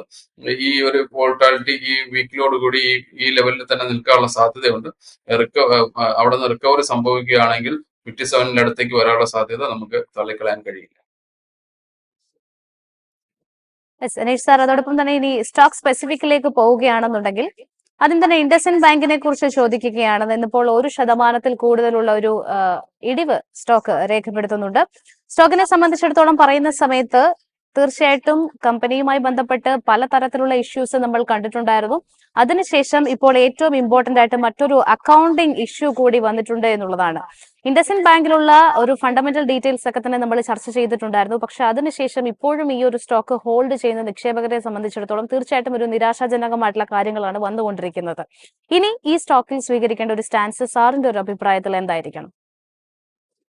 നമ്മൾ ആൾറെഡി അത് പറഞ്ഞു കഴിഞ്ഞു. ഒരു കോർപ്പറേറ്റ് ഗവേണൻസ് വരുന്ന ഇഷ്യൂസ് ഒക്കെ വരുന്ന ഒരു സ്റ്റോക്കിനെ സംബന്ധിച്ച് അതിന്റെ റിക്കവറി കാലാവധി എന്ന് പറയുന്നത് കുറെ സമയമെടുക്കും. അത് കാണുമ്പോൾ തന്നെ ഇഷ്യൂ എല്ലാം മാറി കുറച്ച് സമയമെടുത്ത് തന്നെയാണ്. അതെല്ലാം ചാർട്ടിൽ പ്രതിഫലിക്കുന്നുണ്ട്. നമ്മൾ ഫണ്ടമെന്റൽ അനലിസ്റ്റുകൾ പറയുന്ന അതേ കാര്യങ്ങളെല്ലാം തന്നെ ചാർട്ടിൽ നമുക്ക് വളരെ വ്യക്തമായി കാണാം. ഇതിന്റെ ഒരു കറക്ഷൻ തുടങ്ങിയത് നോക്കാം. നമുക്ക് 1500 1700 ലെവലിന്റെ അടുത്ത് നിന്നാണ് അതൊരു കറക്ഷൻസ് കഴിഞ്ഞ നവംബറിൽ തുടങ്ങിയത്. അവിടെ നിന്ന് ഭയങ്കര ഷാർപ്പായിട്ടുള്ള ഫോൾ വന്നു. അത് ഏകദേശം 1000 ലെവലിൽ അത് കൺസോൾട്ടേറ്റ് ചെയ്തു. പിന്നെ ഒരു 100 പോയിന്റ്സിന്റെ ഒരു റാലി വന്നിരുന്നു. അതിനുശേഷം അത് വീണ്ടും കറക്റ്റ് ചെയ്തിരിക്കുന്നത് എന്ന് പറഞ്ഞാൽ 600-ന്റെ അടുത്തേക്കാണ് വന്നിരിക്കുന്നത്. 600 പോയിന്റ്സിന്റെ അടുത്തേക്ക് അത് കറക്റ്റ് ചെയ്തു വന്നു. ദെൻ അഗൈൻ അവിടെ നിന്ന് ഒരു 200-250 പോയിന്റ്സ് 800-850 ലെവലിലേക്കുള്ള റിക്കവർ. അപ്പൊ 2 തവണയായിട്ട് ഒരു കറക്റ്റീവ് ആക്ഷൻ, അതായത് ലോവർ ബോട്ടംസിലേക്കാണ് ഓരോ തവണയും അതിന്റെ ആക്ഷൻസ് കറക്റ്റീവ് ആക്ഷൻസ് വരുമ്പോൾ പോകുന്നത്. ആദ്യത്തെ തവണ 1000-ൽ നിന്നുവെങ്കിൽ അതിന്റെ അടുത്ത തവണ നമ്മൾ 600-ന്റെ അടുത്തേക്കാണ് ആ സ്റ്റോക്സ് ഡൗൺ സൈഡ് വന്നുകൊണ്ടിരിക്കുന്നത്. വീണ്ടും ആ സ്റ്റോക്സ് റൗണ്ടിങ് ചെയ്ത് തിരിച്ചു താഴോട്ട് വന്നുകൊണ്ടിരിക്കുകയാണ്. ഓരോ തവണ നമ്മൾ ഡൗൺ സൈഡിലേക്ക് പോകുമ്പോഴും പുതിയ പുതിയ ഡൗൺ സൈഡ് ആണ് ആ ചാർട്ടിൽ കാണാൻ വേണ്ടി കഴിയുന്നത്. അപ്പോൾ എനിക്കും പറയാനുള്ളത്, ഞാൻ നേരത്തെയും പറഞ്ഞിട്ടുണ്ട്, ഇത് കുറച്ച് സമയത്തേക്ക് നമുക്കത് മാറി നിൽക്കാം. ഒരു ഫെയർ വാല്യുവേഷൻ വരുന്നത് വരെ കാത്തിരിക്കുക. അങ്ങനെ പേഷ്യൻസ് ആയിട്ട് കാത്തിരുന്നാണ് നമ്മൾ ഓരോ സമയവും ഇൻവെസ്റ്റ് ചെയ്യേണ്ടത്. അങ്ങനെ ചൂസ് ചെയ്താണ് ചെയ്യേണ്ടതെന്നാണ് എന്റെ അഭിപ്രായം. ഒന്ന് വെയിറ്റ് ചെയ്യുക. എനിക്ക് തോന്നുന്ന 600, ഞാൻ മുമ്പ് പറഞ്ഞിട്ടുള്ളതാണ്, 600 ബിലോ വരാനുള്ള സാധ്യതയുണ്ട്. അതിനുശേഷം നമുക്ക് അതിന്റെ ഫെയർ വാല്യുവേഷൻസ് ഒക്കെ വരുമ്പോൾ വെയിറ്റ് ചെയ്ത് ഇൻവെസ്റ്റ് ചെയ്യാവുന്ന ഒരു സ്ട്രാറ്റജിയാണ്. ഇപ്പൊ വോളിയം ഉണ്ട്, വോളിയം വളരെ കൂടുതലാണ്. അതെന്ന് പറഞ്ഞാൽ സെല്ലിംഗ് വോളം ആണെന്ന് തോന്നുന്നു. ഇപ്പം റൈസ് ഓൺ എക്സിറ്റ് ആണ് സ്ട്രാറ്റജി ആയിരിക്കും റീറ്റെയിലിനും ഇൻവെസ്റ്റേഴ്സിനും പോയിന്റ് ഓഫ് വ്യൂയിലും ഉള്ളത് എന്നാണ് എനിക്ക് തോന്നുന്നത്. മറ്റൊരു സ്റ്റോക്ക് ക്വാർട്ടർലി റിസൾട്ടുകൾ വന്നിട്ടുണ്ടായിരുന്ന മുത്തൂറ്റ് ഫിനാൻസ് തന്നെയാണ്. മുത്തൂറ്റ് ഫിനാൻസ് എക്സ്ട്രീംലി വളരെ മികച്ച ഒരു ഏർണിംഗ് നമ്പേഴ്സ് പുറത്തുവിട്ടിട്ടുണ്ട്. തീർച്ചയായിട്ടും അതിന് പിന്നാലെയുള്ള ഒരു പ്രോഫിറ്റ് ടേക്കിംഗ് നമുക്ക് ഇന്ന് സ്റ്റോക്കിൽ കാണുന്നുണ്ട്. 5% കൂടുതൽ. പ്രധാനപ്പെട്ട സെഗ്മെന്റുകളിൽ ഉടനീളം കമ്പനിക്ക് ഒരു മികച്ച നമ്പേഴ്സ് രേഖപ്പെടുത്താൻ ഇത്തവണ സാധിച്ചിട്ടുണ്ട്. നെറ്റ് പ്രോഫിറ്റിൽ 43% ഒരു ഉയർച്ചയാണ് നമ്മൾ കണ്ടത്. അതോടൊപ്പം തന്നെ മാനേജ്മെന്റിന്റെ ഒരു കമന്ററിയും വന്നിട്ടുണ്ടായിരുന്നു. മുത്തൂറ്റിനെ സംബന്ധിച്ചിടത്തോളം എല്ലാ സെഗ്മെന്റുകളിലുമുള്ള മികച്ച റിസൾട്ടുകൾ തന്നെയാണ് കമ്പനി പ്രഖ്യാപിച്ചിരിക്കുന്നത്. അതോടൊപ്പം തന്നെ റീസെന്റ് ആയിട്ട് റെഗുലേറ്ററി ഗൈഡൻസ്, ആർബിഐയുടെ ഭാഗത്തു നിന്നുള്ള റെഗുലേറ്ററി ഗൈഡൻസ് സെക്ടറിന് പോസിറ്റീവ് ആണെന്നാണ് Muthoot finance chairman George Jacob Muthoot തന്നെ പറഞ്ഞിരിക്കുന്നത്. അങ്ങനെ കമ്പനിയെ സംബന്ധിച്ചിടത്തോളം നിലവിൽ എല്ലാ കാര്യങ്ങളും അനുകൂലമായി വന്നു നിൽക്കുന്നു. പാദഫലം അടക്കം എല്ലാ കാര്യങ്ങളും അനുകൂലമായി നിൽക്കുന്നു എന്ന് തന്നെ പറയാം. മുത്തൂറ്റിനുള്ള സാറിന്റെ ഒരു ടേക്ക് എങ്ങനെയാണ്? ഇനി വാച്ച് ചെയ്തിരിക്കേണ്ട ലെവൽസ് ഏതൊക്കെയാണ്? നമ്മൾ മുത്തൂറ്റിനെ സംബന്ധിച്ച് നോക്കുകയാണെങ്കിൽ RBIയുടെ റെഗുലേറ്ററി വന്നപ്പോൾ 2400 നിന്ന് ആ സ്റ്റോക്ക് താഴോട്ട് വരികയാണ് ചെയ്തത്. തീർച്ചയായിട്ടും നമ്മൾ ആ ഇൻഡസ്ട്രിയെ സംബന്ധിച്ച് നോക്കുകയാണെങ്കിൽ പോസിറ്റീവ് ആയിട്ടുള്ള ഒരു ഗൈഡ് ലൈൻസ് ഒക്കെയാണ് കൊടുത്തിരിക്കുന്നത് എന്ന് നമുക്ക് കാണാം. ബട്ട് ഒരു ബിസിനസ് പോയിന്റ് ഓഫ് വ്യൂവിൽ ഇതെല്ലാം ആന്റിസിപ്പേറ്റഡ് ആണ്. ഇൻവെസ്റ്റേഴ്സിന്റെ പോയിന്റ് ഓഫ് വ്യൂവിൽ ഇതെല്ലാം പ്ലേ ചെയ്ത് കഴിഞ്ഞു എന്നതാണ് എനിക്ക് തോന്നുന്നത്. ഈ ഒരു റിസൾട്ടും വളരെ അധികം ഭയങ്കരമായിട്ടുള്ള ഗ്രോത്ത് ആയിരുന്നു കഴിഞ്ഞ കുറച്ച് 1-2 വർഷങ്ങളിലാണ് ഉണ്ടായിരുന്നത്. അപ്പൊ ടോപ്പ് ലൈനിലും അതോടൊപ്പം തന്നെ അവരുടെ ബോട്ടം ലൈനിലും എല്ലാം നല്ല ഇംപ്രൂവ്മെന്റ്സ് കാണാനുണ്ടായിരുന്നു. അതെല്ലാം തന്നെ ചാർട്ടിലും നമുക്ക് പ്രതിഫലിച്ചിട്ടുണ്ട്. ഇനി ഇതേ പേസ് ഓഫ് ഗ്രോത്ത് അല്ലെങ്കിൽ ഇതിനേക്കാളുള്ള വലിയൊരു ഗ്രോത്ത് ഒരു ഫ്യൂച്ചറിൽ മെയിൻറ്റെയിൻ ചെയ്താൽ മാത്രമാണ് അടുത്ത ചാർട്ടിൽ കാണാൻ പറ്റുന്ന ഒരു വലിയൊരു ഇമ്പൾസീവ് അല്ലെങ്കിൽ ഒരു പോസിറ്റീവ് മൊമെന്റം കാണാൻ കഴിയും. ഇല്ലെങ്കിൽ എനിക്ക് തോന്നുന്ന ഒരു തൽക്കാലത്തേക്കെങ്കിലും ഒരു പോസിറ്റീവ് ആയിട്ടുള്ള ഇമ്പൾസീവ് അവിടെ അറസ്റ്റ് ചെയ്യപ്പെടുന്നു എന്നതാണ്. അതിന് സഫീഷ്യന്റ് ആയിട്ടുള്ള ഡൗൺ സൈഡിലേക്ക് വരുമ്പോൾ ഹെവി ആയിട്ടുള്ള വോളിയം കാണുന്നുണ്ട്. അതിൽ പ്രോഫിറ്റ് ബുക്കിംഗ് ഒക്കെ വരാനുള്ള സാധ്യതയുണ്ട്. തീർച്ചയായിട്ടും ഇത്രയധികം ഇമ്പ്രൂവ്മെന്റ് വന്നിട്ടുള്ള അല്ലെങ്കിൽ പോസിറ്റീവായിട്ട് വളരെയധികം റൈസ് ചെയ്തിട്ടുള്ള ഒരു സ്റ്റോക്സിൽ ഹെൽത്തി ആയിട്ടുള്ള ഒരു കറക്റ്റീവ് ആക്ഷൻസും അതിൽ പ്രോഫിറ്റ് ബുക്കിംഗ് ഒക്കെ വരേണ്ടതിന്റെ ആവശ്യകതയുണ്ട്. ഫെയർ വാല്യൂഷനിലേക്ക് വരേണ്ടതിനുണ്ട്. അത് കുറച്ചൊന്ന് വെയിറ്റ് ചെയ്യുക. അതിനുശേഷം, കാരണം ഗോൾഡിന്റെ വലിയ പ്രൈസിന്റെ ഹൈക്ക് ഇതെല്ലാം തന്നെ ഇതിലേക്ക് അട്രിബ്യൂട്ട് ചെയ്തിട്ടുണ്ട്. എല്ലാ കാര്യങ്ങളും നമുക്ക് ഈ ചാർട്ടിൽ കാണാൻ പറ്റുന്നുണ്ട്. അതുകൊണ്ട് തീർച്ചയായിട്ടും എനിക്ക് കുറച്ചൊന്ന് വെയിറ്റ് ചെയ്യുക എന്നതാണ് സ്ട്രാറ്റജി. ഇപ്പൊ ഒരു 2000 ലെവലിൽ ട്രേഡ് ചെയ്യുന്നെങ്കിൽ പോലും എനിക്ക് തോന്നുന്ന 1800 താഴോട്ടുള്ള ഒരു പ്രോഫിറ്റ് ബുക്കിങ്ങിലേക്ക് വരാനുള്ള സാധ്യതയുണ്ട്. ഒന്ന് വെയിറ്റ് ചെയ്തതിനു ശേഷം റീ എൻട്രി നടത്തുക എന്നതായിരിക്കും നമുക്ക് ബെസ്റ്റ് സ്ട്രാറ്റജി ആയിട്ട് പറയാൻ കഴിയുക. കാരണം ഇതേ സെയിം ഗ്രോത്ത് മെയിൻറ്റെയിൻ ചെയ്യുക എന്നത് വലിയ ടാസ്ക് ആയിരിക്കും എന്നതാണ് എനിക്ക് തോന്നുന്നത്. വെയിറ്റ് ആൻഡ് സീ എന്നുള്ള ഒരു സിറ്റുവേഷൻ ആയിരിക്കും നല്ലത്. വളരെ സ്ട്രോങ് ആയിട്ടുള്ള നമുക്ക് വളരെയധികം റിട്ടേൺ തന്നിട്ടുള്ള ഒരു മൂവ്മെന്റ് ആയിരുന്നു കഴിഞ്ഞ കാലങ്ങളിൽ ഇതിലുണ്ടായിരുന്നത്. അനീഷ് സാർ, മറ്റൊരു സ്റ്റോക്ക് ഹിറ്റാച്ചി എനർജിയാണ്. ഇയർ ഓൺ ഇയർ ബേസിസിൽ കമ്പനിയുടെ ക്വാർട്ടർലി റിസൾട്ടുകൾ കമ്പയർ ചെയ്യുന്ന സമയത്ത് മികച്ചൊരു നമ്പേഴ്സ് രേഖപ്പെടുത്തിയിട്ടുണ്ട്. ഹിറ്റാച്ചിയുടെ നെറ്റ് പ്രോഫിറ്റിൽ 61% ഒരു കുതിപ്പാണ് നമ്മൾ കണ്ടത് ഇത്തവണ. അതോടൊപ്പം തന്നെ ഇപ്പോൾ ഒരു ഹെൽത്തി ആയിട്ടുള്ള ഒരു പ്രോഫിറ്റ് ടേക്കിംഗിലേക്ക് സ്റ്റോക്ക് മാറിയിട്ടുണ്ട് എന്ന് കാണാൻ സാധിക്കുന്നുണ്ട്. അത്യാവശ്യം ഒരു പ്രൈസി ആയിട്ടുള്ള സ്റ്റോക്ക് കൂടിയാണ് ഹിറ്റാച്ചി എനർജി എന്ന് പറയുന്നത്. ഈ ഒരു year to till date performance പരിശോധിക്കുന്ന സമയത്ത് 10% കൂടുതൽ ഒരു പോസിറ്റീവ് റിട്ടേൺ നൽകിയിട്ടുള്ള ഒരു സ്റ്റോക്ക് കൂടിയാണ് ഹിറ്റാച്ചി എന്ന് പറയുന്നത്. ഒരു ഇൻവെസ്റ്റ്മെന്റ് ഓപ്ഷൻ എന്ന നിലയിൽ പരിഗണിക്കുന്ന ഈ ഒരു സ്റ്റോക്കിൽ ഇനി സ്വീകരിക്കേണ്ട ഒരു സ്റ്റാൻസ് എന്തായിരിക്കും? ചാർട്ടിൽ ഇപ്പോഴും അത് പോസിറ്റീവ് ട്രെൻഡ് ആണ്. ഇന്നത്തെ ഒരു 1-2 ദിവസത്തെ കറക്ഷൻസ് സ്വാഭാവികമായി അതിലുള്ളതാണ്. അതൊരു വോളിയത്തിന്റെ കുറവ് ഉണ്ട് എന്നുള്ളത് നമ്മൾ ആദ്യമേ സൂചിപ്പിക്കട്ടെ. ബട്ട് ട്രെൻഡ് എന്ന് പറയുന്നത് പോസിറ്റീവ് ആണ്. അപ്പൊ ഹിറ്റാച്ചിയിൽ ഉള്ള ഒരു ട്രെൻഡ് എന്ന് പറയുന്നത് പോസിറ്റീവ് ആയിട്ടുള്ള ട്രെൻഡ് തന്നെയാണ് ഞാൻ കാണുന്നത്. പുതിയ പുതിയ ഹൈയിലേക്കൊക്കെ വരാനുള്ള സാധ്യതയുണ്ട്. ഇമ്മീഡിയറ്റ് വന്ന റിസൾട്ടിന്റെയൊക്കെ ഒരു പ്രോഫിറ്റ് ബുക്കിംഗ് ആയിരിക്കാം, എക്സ്പെക്ടേഷന് ശേഷമുള്ള ഒരു പ്രോഫിറ്റ് ബുക്കിംഗ് ആയിരിക്കാം എന്ന് പ്രതീക്ഷിക്കുന്നു. ഈവൻ ദോ എന്തെങ്കിലും ഒരു കറക്റ്റീവ് ആക്ഷൻസ് ഒക്കെ വരികയാണെങ്കിൽ ഇത് 13,000 വരെ വരാനുള്ള സാധ്യതയുണ്ട്. ആ സമയങ്ങളിലൊക്കെ വീണ്ടും റീ എൻട്രി ചെയ്യുക അല്ലെങ്കിൽ ബൈ ഓൺ ഡിപ്പ് എന്നുള്ള ഒരു സ്ട്രാറ്റജി ഒക്കെ സ്വീകരിക്കുകയാണെങ്കിൽ തീർച്ചയായിട്ടും വളരെ പോസിറ്റീവാണ്. 19,000ലേക്കാണ് അടുത്ത് പോകാനുള്ള സാധ്യത. റെസിഡൻസ് പോയിന്റ് ഉണ്ട്. കറക്ഷൻസിൽ പേഷ്യൻസോട് കൂടി വാച്ച് ചെയ്ത് വെയിറ്റ് ചെയ്ത് ബൈ ഓൺ ഡിപ്പിൽ ഇൻവെസ്റ്റ് ചെയ്യുകയാണെങ്കിൽ നല്ല റിട്ടേൺ കിട്ടാനുള്ള സാധ്യതയുണ്ട്. വോളിയം വളരെ കുറവ് എന്നുള്ള അല്ലെങ്കിൽ കുറച്ച് കുറവുള്ള ഒരു സ്റ്റോക്സ് എന്നുള്ളത് ഒഴിച്ചു കഴിഞ്ഞാൽ പ്രത്യേകിച്ച് ഇപ്പോൾ പോസിറ്റീവ് ട്രെൻഡാണ്. ബാക്കി സപ്പോർട്ടിംഗ് പാറ്റേൺ ഒക്കെ ഉണ്ട്. അതുകൊണ്ട് ട്രെൻഡ് പോസിറ്റീവ് തന്നെയാണ്. ഈ ഓട്ടോ സെഗ്മെന്റിൽ നിന്നും റിസൾട്ടുകൾ പ്രഖ്യാപിച്ച കമ്പനിയിൽ പ്രമുഖരായിട്ടുള്ളത് ഏഷ്യർ മോട്ടോഴ്സ് ആയിരുന്നു.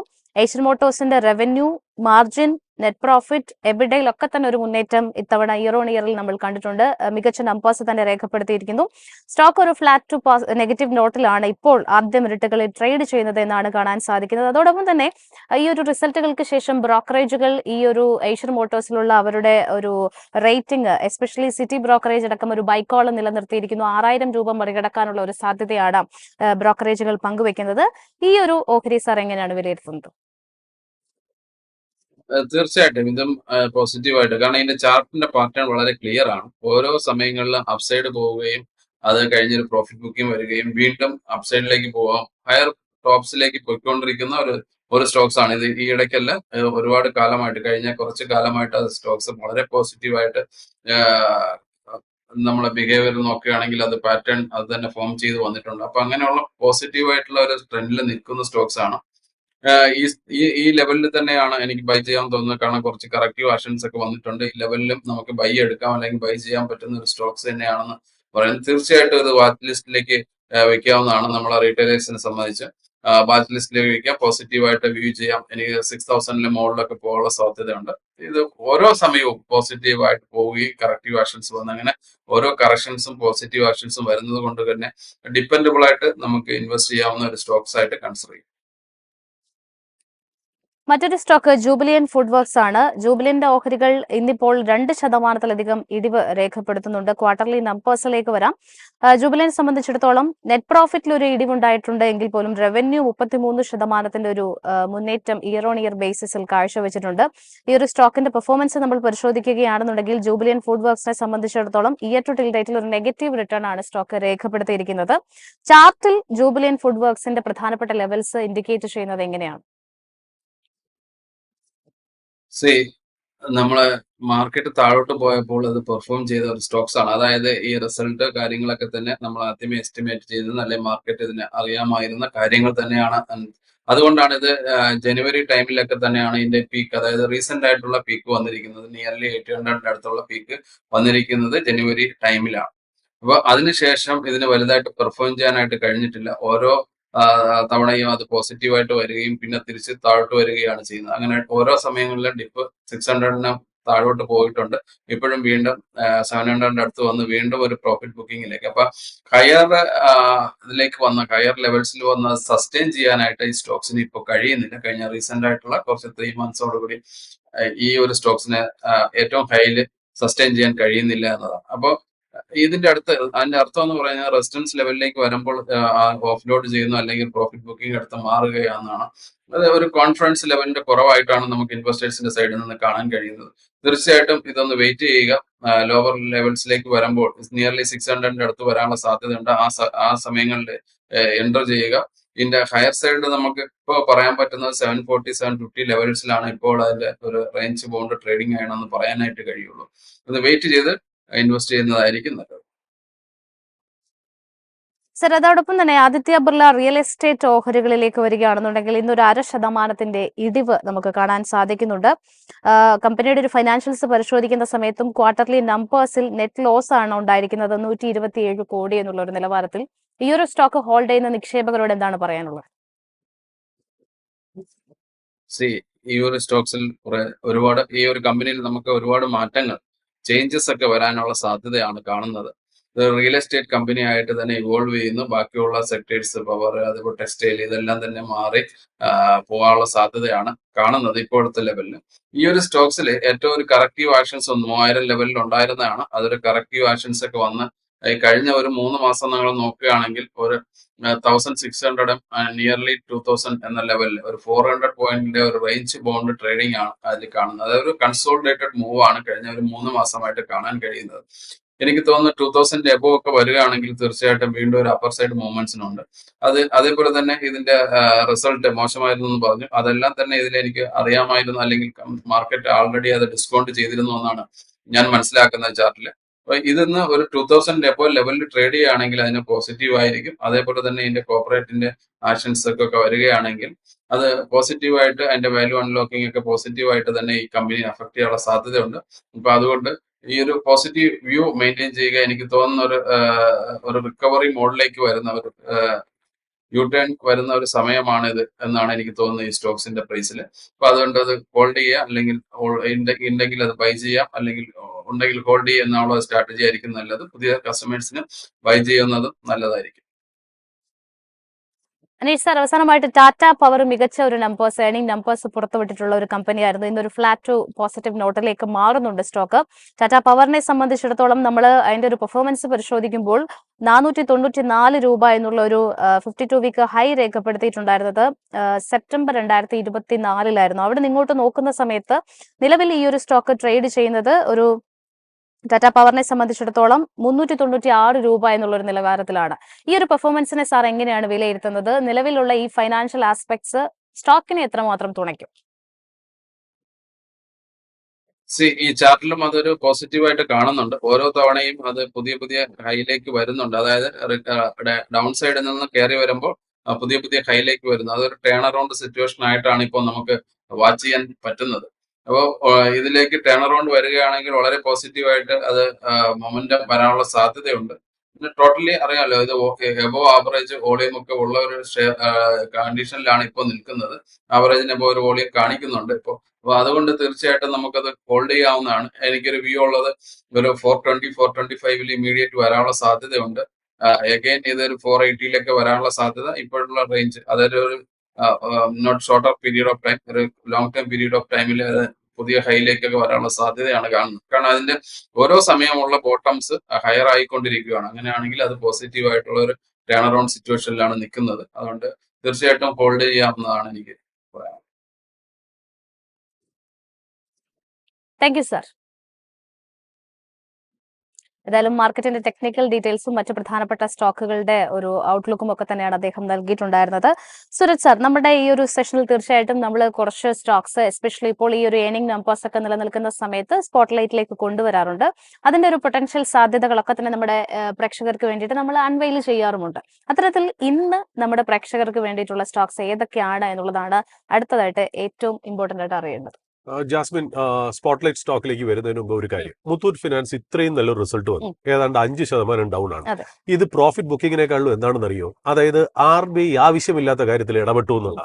അതായത് RBI അടുത്ത കാലത്ത് ഒരു വൈറ്റ് പേപ്പർ ഇട്ടിരുന്നു, ഒരു ഡിസ്കഷൻ പേപ്പർ ഇട്ടിരുന്നു. അതായത് ഗോൾഡ് NBFC അല്ലെങ്കിൽ ഗോൾഡ് ലെൻഡിങ്ങിന് NBFCയും ബാങ്കുകളും ചെയ്യേണ്ട കാര്യങ്ങൾ ഞാൻ പ്രപ്പോസ് ചെയ്യണമെന്ന് പറഞ്ഞിട്ടിരുന്നു. ഒരു ആവശ്യമില്ലായിരുന്നു.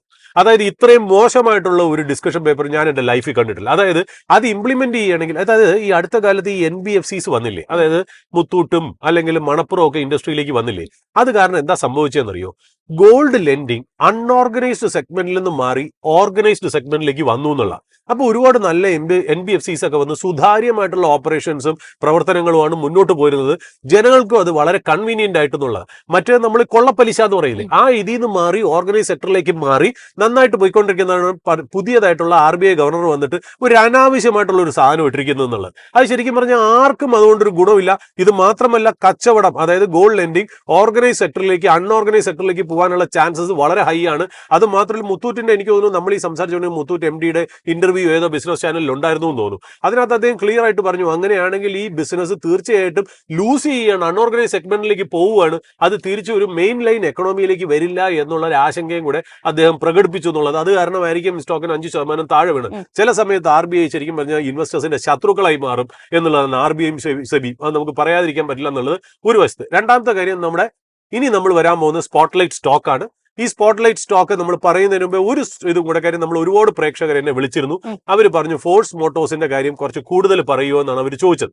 അതായത് ഫോഴ്സ് മോട്ടോഴ്സ് എന്താണ്, അതിനകത്തുള്ള ഒരു ഇൻവെസ്റ്റ്മെന്റ് തീം, അതൊരു സാധാരണ ലൈറ്റ് കൊമേഴ്സ്യൽ വെഹിക്കിൾ കമ്പനി അല്ലേ എന്നാണ്. ശരിയാണ്, ഫോഴ്സ് മോട്ടോഴ്സ് ഓപ്പറേറ്റ് ചെയ്യുന്ന ചില സെക്ടറുകൾ, അതായത് ഗുർഖ എന്ന് പറയുന്ന SUV അവരുടെ ഒരു വലിയൊരു പ്രോഡക്റ്റ് ആണ്. അത് ഗുർഖ എന്ന് പറയുന്ന പ്രോഡക്റ്റും ട്രാക്സും ഒരുപാട് കോമ്പറ്റീഷൻ ഉള്ള പ്രോഡക്റ്റാണ്. നമ്മൾ പറഞ്ഞു മഹീന്ദ്രയുടെ താറുണ്ട്, അതുപോലെ തന്നെ മാരുതി സുസുക്കിയുടെ ജിംനി ഉണ്ട്, ടൊയോട്ടയുടെ ഹൈലക്സ് ഉണ്ട്, ഇസൂസുവിന്റെ V-Cross ഉണ്ട്. അപ്പൊ അതിൽ വലിയ പ്രത്യേകതയില്ല, ആ വെർട്ടിക്കലിന് വലിയ പ്രത്യേകതയില്ല. രണ്ടാമത് വരുന്ന വെർട്ടിക്കലാണ് വളരെ ഇമ്പോർട്ടന്റ് ആയിട്ട് വരുന്നത്, അതായത് ടെമ്പോ ട്രാവലേഴ്സ്. അതായത് ഈ ടെമ്പോ ട്രാവലർ എന്ന് പറയുന്നത് ആ കാറ്റഗറിയിൽ മറ്റുള്ള കമ്പനിയിൽ നിന്ന് മീനിങ് ഫുൾ ആയിട്ടുള്ള ഒരു കോമ്പറ്റീഷനും ഒരു പ്രോഡക്റ്റും ഇല്ല എന്നുള്ളതാണ് ഫോഴ്സ് മോട്ടോഴ്സിന്റെ ആ ഏറ്റവും വലിയ ബാരിയർ ഓഫ് എൻട്രി എന്ന് പറയുന്നത്. അതിനെ പല ആംഗിളിൽ കൂടെ കാണാം. അതായത് അതൊരു ക്വാസി ഹോസ്പിറ്റൽ സെക്ടർ സ്റ്റോറിയാണ്. അതായത് ഹോസ്പിറ്റൽസ് വലുതാവും തോറും ആംബുലൻസ് കൂടുതൽ വേണം. അവിടെയാണ് ടെമ്പോ ട്രാവൽ വരുന്നത്. ക്വാസി ഹോട്ടൽ സെക്ടറാണ്, അതായത് ടൂറിസ്റ്റുകൾ കൂടുതൽ യൂസ് ചെയ്യുന്നത് അതാണ്. അപ്പൊ അതുകൊണ്ട് ആ ഹോസ്പിറ്റൽ സെക്ടറിന്റെ വളർച്ചയും ഇതിനെ അഫക്ട് ചെയ്യും എന്നുള്ളതാണ്. പിന്നെ എഡ്യൂക്കേഷൻ സെക്ടറിന്റെ സ്റ്റോറിയും കൂടെയാണ്. കാര്യം സ്കൂളുകൾ കൂടുന്തോറും ഒരുപാട് സ്കൂൾ ബസ്സുകൾ വരുന്നതും ഇത് തന്നെയാണെന്നുള്ളത്. ഇത് മാത്രമല്ല, ഒരു ക്വാസി ഏവിയേഷൻ സ്റ്റോറിയും കൂടെയാണ്. നമുക്കറിയാം ക്യാബിൻ ക്രൂസിനെയൊക്കെ ട്രാൻസ്ഫർ ചെയ്യുന്നതും പാസഞ്ചേഴ്സിനെ ഇത് ചെയ്യുന്നതും ഒക്കെ ഈ പറയുന്ന പോലെ ടെമ്പോ ട്രാവലറിൽ നിന്ന്. അപ്പൊ അതാണ് ആ ടെമ്പോ ട്രാവലറിന്റെ ആ നിഷ് എന്ന് പറയുന്നത്. പിന്നെ വരുന്ന മൂന്നാമതാണ് ശരിക്കും പറഞ്ഞാൽ ഇതിനകത്തുള്ള അഡ്വാൻറ്റേജ് അല്ലെങ്കിൽ ഏറ്റവും നിഷ് ആയിട്ടുള്ള കാര്യം. ഒരു ഇൻവെസ്റ്ററിന് ഇന്ത്യയിലെ ലക്ഷറി കാർ മാർക്കറ്റ് ആയിട്ടുള്ള കാർ മേക്കേഴ്സ് ആയിട്ടുള്ള ബെൻസിന്റെ ഗ്രോത്ത് സ്റ്റോറിയോ അല്ലെങ്കിൽ BMW പാസഞ്ചർ വെഹിക്കിളിന്റെ ഗ്രോത്ത് സ്റ്റോറിയോ നിങ്ങൾക്ക് ഇൻഡയറക്ട്ലി പ്ലേ ചെയ്യണമെന്നുണ്ടെങ്കിൽ അവിടെയാണ് ഫോഴ്സ് മോട്ടോഴ്സ് എന്ന് പറഞ്ഞത്. കാര്യം ഫോഴ്സ് മോട്ടോഴ്സ് ആണ് മെഴ്സഡീസ് ബെൻസിന്റെ പാസഞ്ചർ വെഹിക്കിൾസിനും BMW പാസഞ്ചർ വെഹിക്കിൾസിനും എൻജിൻസ് അസംബിൾ ചെയ്ത് കൊടുക്കുന്നത് എന്നുള്ളത്. അതായത് മെഴ്സഡീസ് ബെൻസിന് അവർ അസംബിൾ ചെയ്യുന്നത് ചാക്കാൻ പൂനെ പ്ലാന്റിലാണ്. BMW അവർ ചെയ്യുന്നത് ചെന്നൈയുടെ ഔട്ട്സ്കേർട്സിലാണ്. BMWന്റെ ഔട്ട്സൈഡ് ഓഫ് ജർമ്മനിയുടെ ആദ്യത്തെ അസംബ്ലിംഗ് ഫാക്ടറിയാണ് ഈ ചെന്നൈയിലുള്ള ഫോഴ്സ് മോട്ടോഴ്സിന്റെ. ആ ഫോഴ്സ് മോട്ടോഴ്സ് ആണ് ശരിക്കും പറഞ്ഞാൽ ഈ പറയുന്ന പോലെ a quasi play or an indirect play to capitalize or benefit or profit from the growth of Mercedes Benz and BMW passenger vehicles in India എന്നുള്ളതാണ്. അത് ഏതാണ്ട് സ്റ്റോക്ക് എന്നോണ്ട് ഇപ്പൊ 10,430 രൂപയും കണ്ടാണ്. മാർക്കറ്റ് ക്യാപ്പ് 13,742 രൂപയാണ്. ഫേസ് വാല്യൂ 10 രൂപയാണ്. ഇത് കോവിഡ് സമയത്ത് 591 രൂപ വന്ന സ്റ്റോക്കാണ്. ഇപ്പൊ 10,000 മുകളിൽ. നിങ്ങൾ 591 രൂപയ്ക്ക് മാർച്ച് 2020 10,000 രൂപ ഇൻവെസ്റ്റ് ചെയ്തിട്ടുണ്ട് എന്നുണ്ടെങ്കിൽ നിങ്ങൾക്ക് 16 ഷെയർ കിട്ടിയത്. ആ 10,000 ഇപ്പൊ എത്രയാവും അറിയോ ജാസ്മിൻ? 1,79,270 രൂപയാണ്. 10,000 രൂപ 1,70,70,000 മുകളിൽ റിട്ടേൺ കിട്ടി എന്നുള്ളതാണ് ഫോഴ്സ് മോട്ടോഴ്സിന്റെ പ്രത്യേകത. പിന്നെ ഇന്നത്തെ സ്പോട്ട്ലൈറ്റ് സ്റ്റോക്ക് നമ്മൾ ഈ പറയാൻ പോകുന്ന ഏഞ്ചൽ വൺ ആണ്. അത് ബ്രോക്കിംഗ് കമ്പനിയാണ്. അത് നമുക്കറിയാം, ബ്രോക്കിംഗ് ആൻഡ് ഡെപ്പോസിറ്ററി ഡിവിഷൻ ആണ് അതിന് ബേസിക്കലി ഉള്ള നല്ലൊരു മാനേജ്മെന്റ് ആണ് അതിനകത്തുള്ളത്. ഏതാണ്ട് ഇപ്പൊ പറയാം 2020 എങ്ങാണ്ടാണ് അത് ലിസ്റ്റ് ചെയ്തത് തന്നെ. എനിക്ക് തോന്നുന്നു ഏതാ പറയുക, അവര് ഒരു ഹ്യൂമങ്കസ് ഗ്രോത്ത് ആണ് ലാസ്റ്റ് കുറച്ച് നാളായിട്ട് ഏഞ്ചൽ വൺ ഒരു ഗ്രോത്ത് കിട്ടിയിരിക്കുന്നത് എന്നുള്ളതാ. അതിന്റെ റിസൾട്ട്സ് ഒക്കെ വേണ്ട രീതിയിൽ വന്നില്ല, കാര്യം മാർക്കറ്റ് വളരെ നല്ല രീതിയിൽ നന്നായിരുന്നില്ല എന്നുള്ള. ബട്ട് ഒരു അസറ്റ് ലൈറ്റ് ബിസിനസ് മോഡലാണ് ഈ ഏഞ്ചൽ വൺ എന്നുള്ളത്. ബ്രോക്കിംഗ് ആൻഡ് ഡെപ്പോസിറ്ററി ആണ് അവരുടെ മെയിൻ സർവീസ്. രണ്ടാമതുള്ള മാർജിൻ ഫണ്ടിങ്, അതായത് ലോൺ അഗെയിൻ ഷെയറും മാർജിൻ ഫണ്ടിങ്ങും കൊടുക്കുന്ന പരിപാടിയാണ്. 3 തേർഡ് പാർട്ടി ഡിസ്ട്രിബ്യൂഷൻ, മ്യൂച്വൽ ഫണ്ടും ഇൻഷുറൻസും കൊടുക്കുക എന്നുള്ളത്. പിന്നെ അഡ്വൈസറി സർവീസസ് ആയ PMS ഒക്കെയാണ് അവർ ചെയ്യുന്നത്, ഇൻവെസ്റ്റ്മെന്റ് അഡ്വൈസറി സർവീസ് ആണ്. പിന്നെ അവർക്കുള്ളത് ഡിജിറ്റൽ പ്ലാറ്റ്ഫോം, അതായത് ഈ പറയുന്ന പോലെ AI ബേസ്ഡ് റിസർച്ച് ഒക്കെ നടത്തുന്ന കമ്പനിയാണ്. ഇപ്പൊ 2,540 രൂപയാണ് ഷെയർ, 10 രൂപ ഫേസ് വാല്യൂ ആണ്. ഇത് ഹൈ ഏതാണ്ട് 3,896 പോയതാണ് എന്നുള്ളതാണ്. ഇന്ത്യയിൽ നമുക്കറിയാം ഏതാണ്ട് 19 തൊട്ട് 20 കോടി DP അക്കൗണ്ടുകളേ ഉള്ളൂ. 145 കോടി ജനങ്ങളിൽ 10% താഴെയുള്ള ആൾക്കാരെ സ്റ്റോക്ക് മാർക്കറ്റിലേക്കുള്ളൂ. അതിന്റെ ഗ്രോത്ത് സ്റ്റോറി ഭയങ്കര ഇമ്മൻസ് ആണ്. 338 രൂപയാണ് മാർച്ച് 2020 ഒക്ടോബറിൽ അതിനുണ്ടായിരുന്ന പ്രൈസ്. ഇന്ന് അത് 2,500 ആയിരിക്കുന്നു. ഏതാണ്ട് നിങ്ങൾ 338 രൂപയ്ക്ക് 10,000 റുപ്യ ഇൻവെസ്റ്റ് ചെയ്തിട്ടുണ്ട് എന്നുണ്ടെങ്കിൽ നിങ്ങളുടെ കയ്യിൽ 29 ഷെയർ ആയനെ. ആ 10,000 ഇന്ന് 73,500 രൂപയാണ് 2025 എന്നുള്ള പറഞ്ഞു വെക്കുന്നു. ഇത് നമ്മൾ എന്തുകൊണ്ട് ഇന്ന് സ്പോട്ട്ലൈറ്റ് സ്റ്റോക്കിൽ ഉൾപ്പെടുത്തിയെന്ന് വെച്ചാൽ ലാസ്റ്റ് 2-3 ദിവസമായിട്ട് ഇതിനകത്ത് അബ്നോർമൽ ആയിട്ടുള്ള വോളിയൂം നടക്കുന്നത്, നന്നായിട്ട് ഡെലിവറിയും നടക്കുന്നുണ്ട്.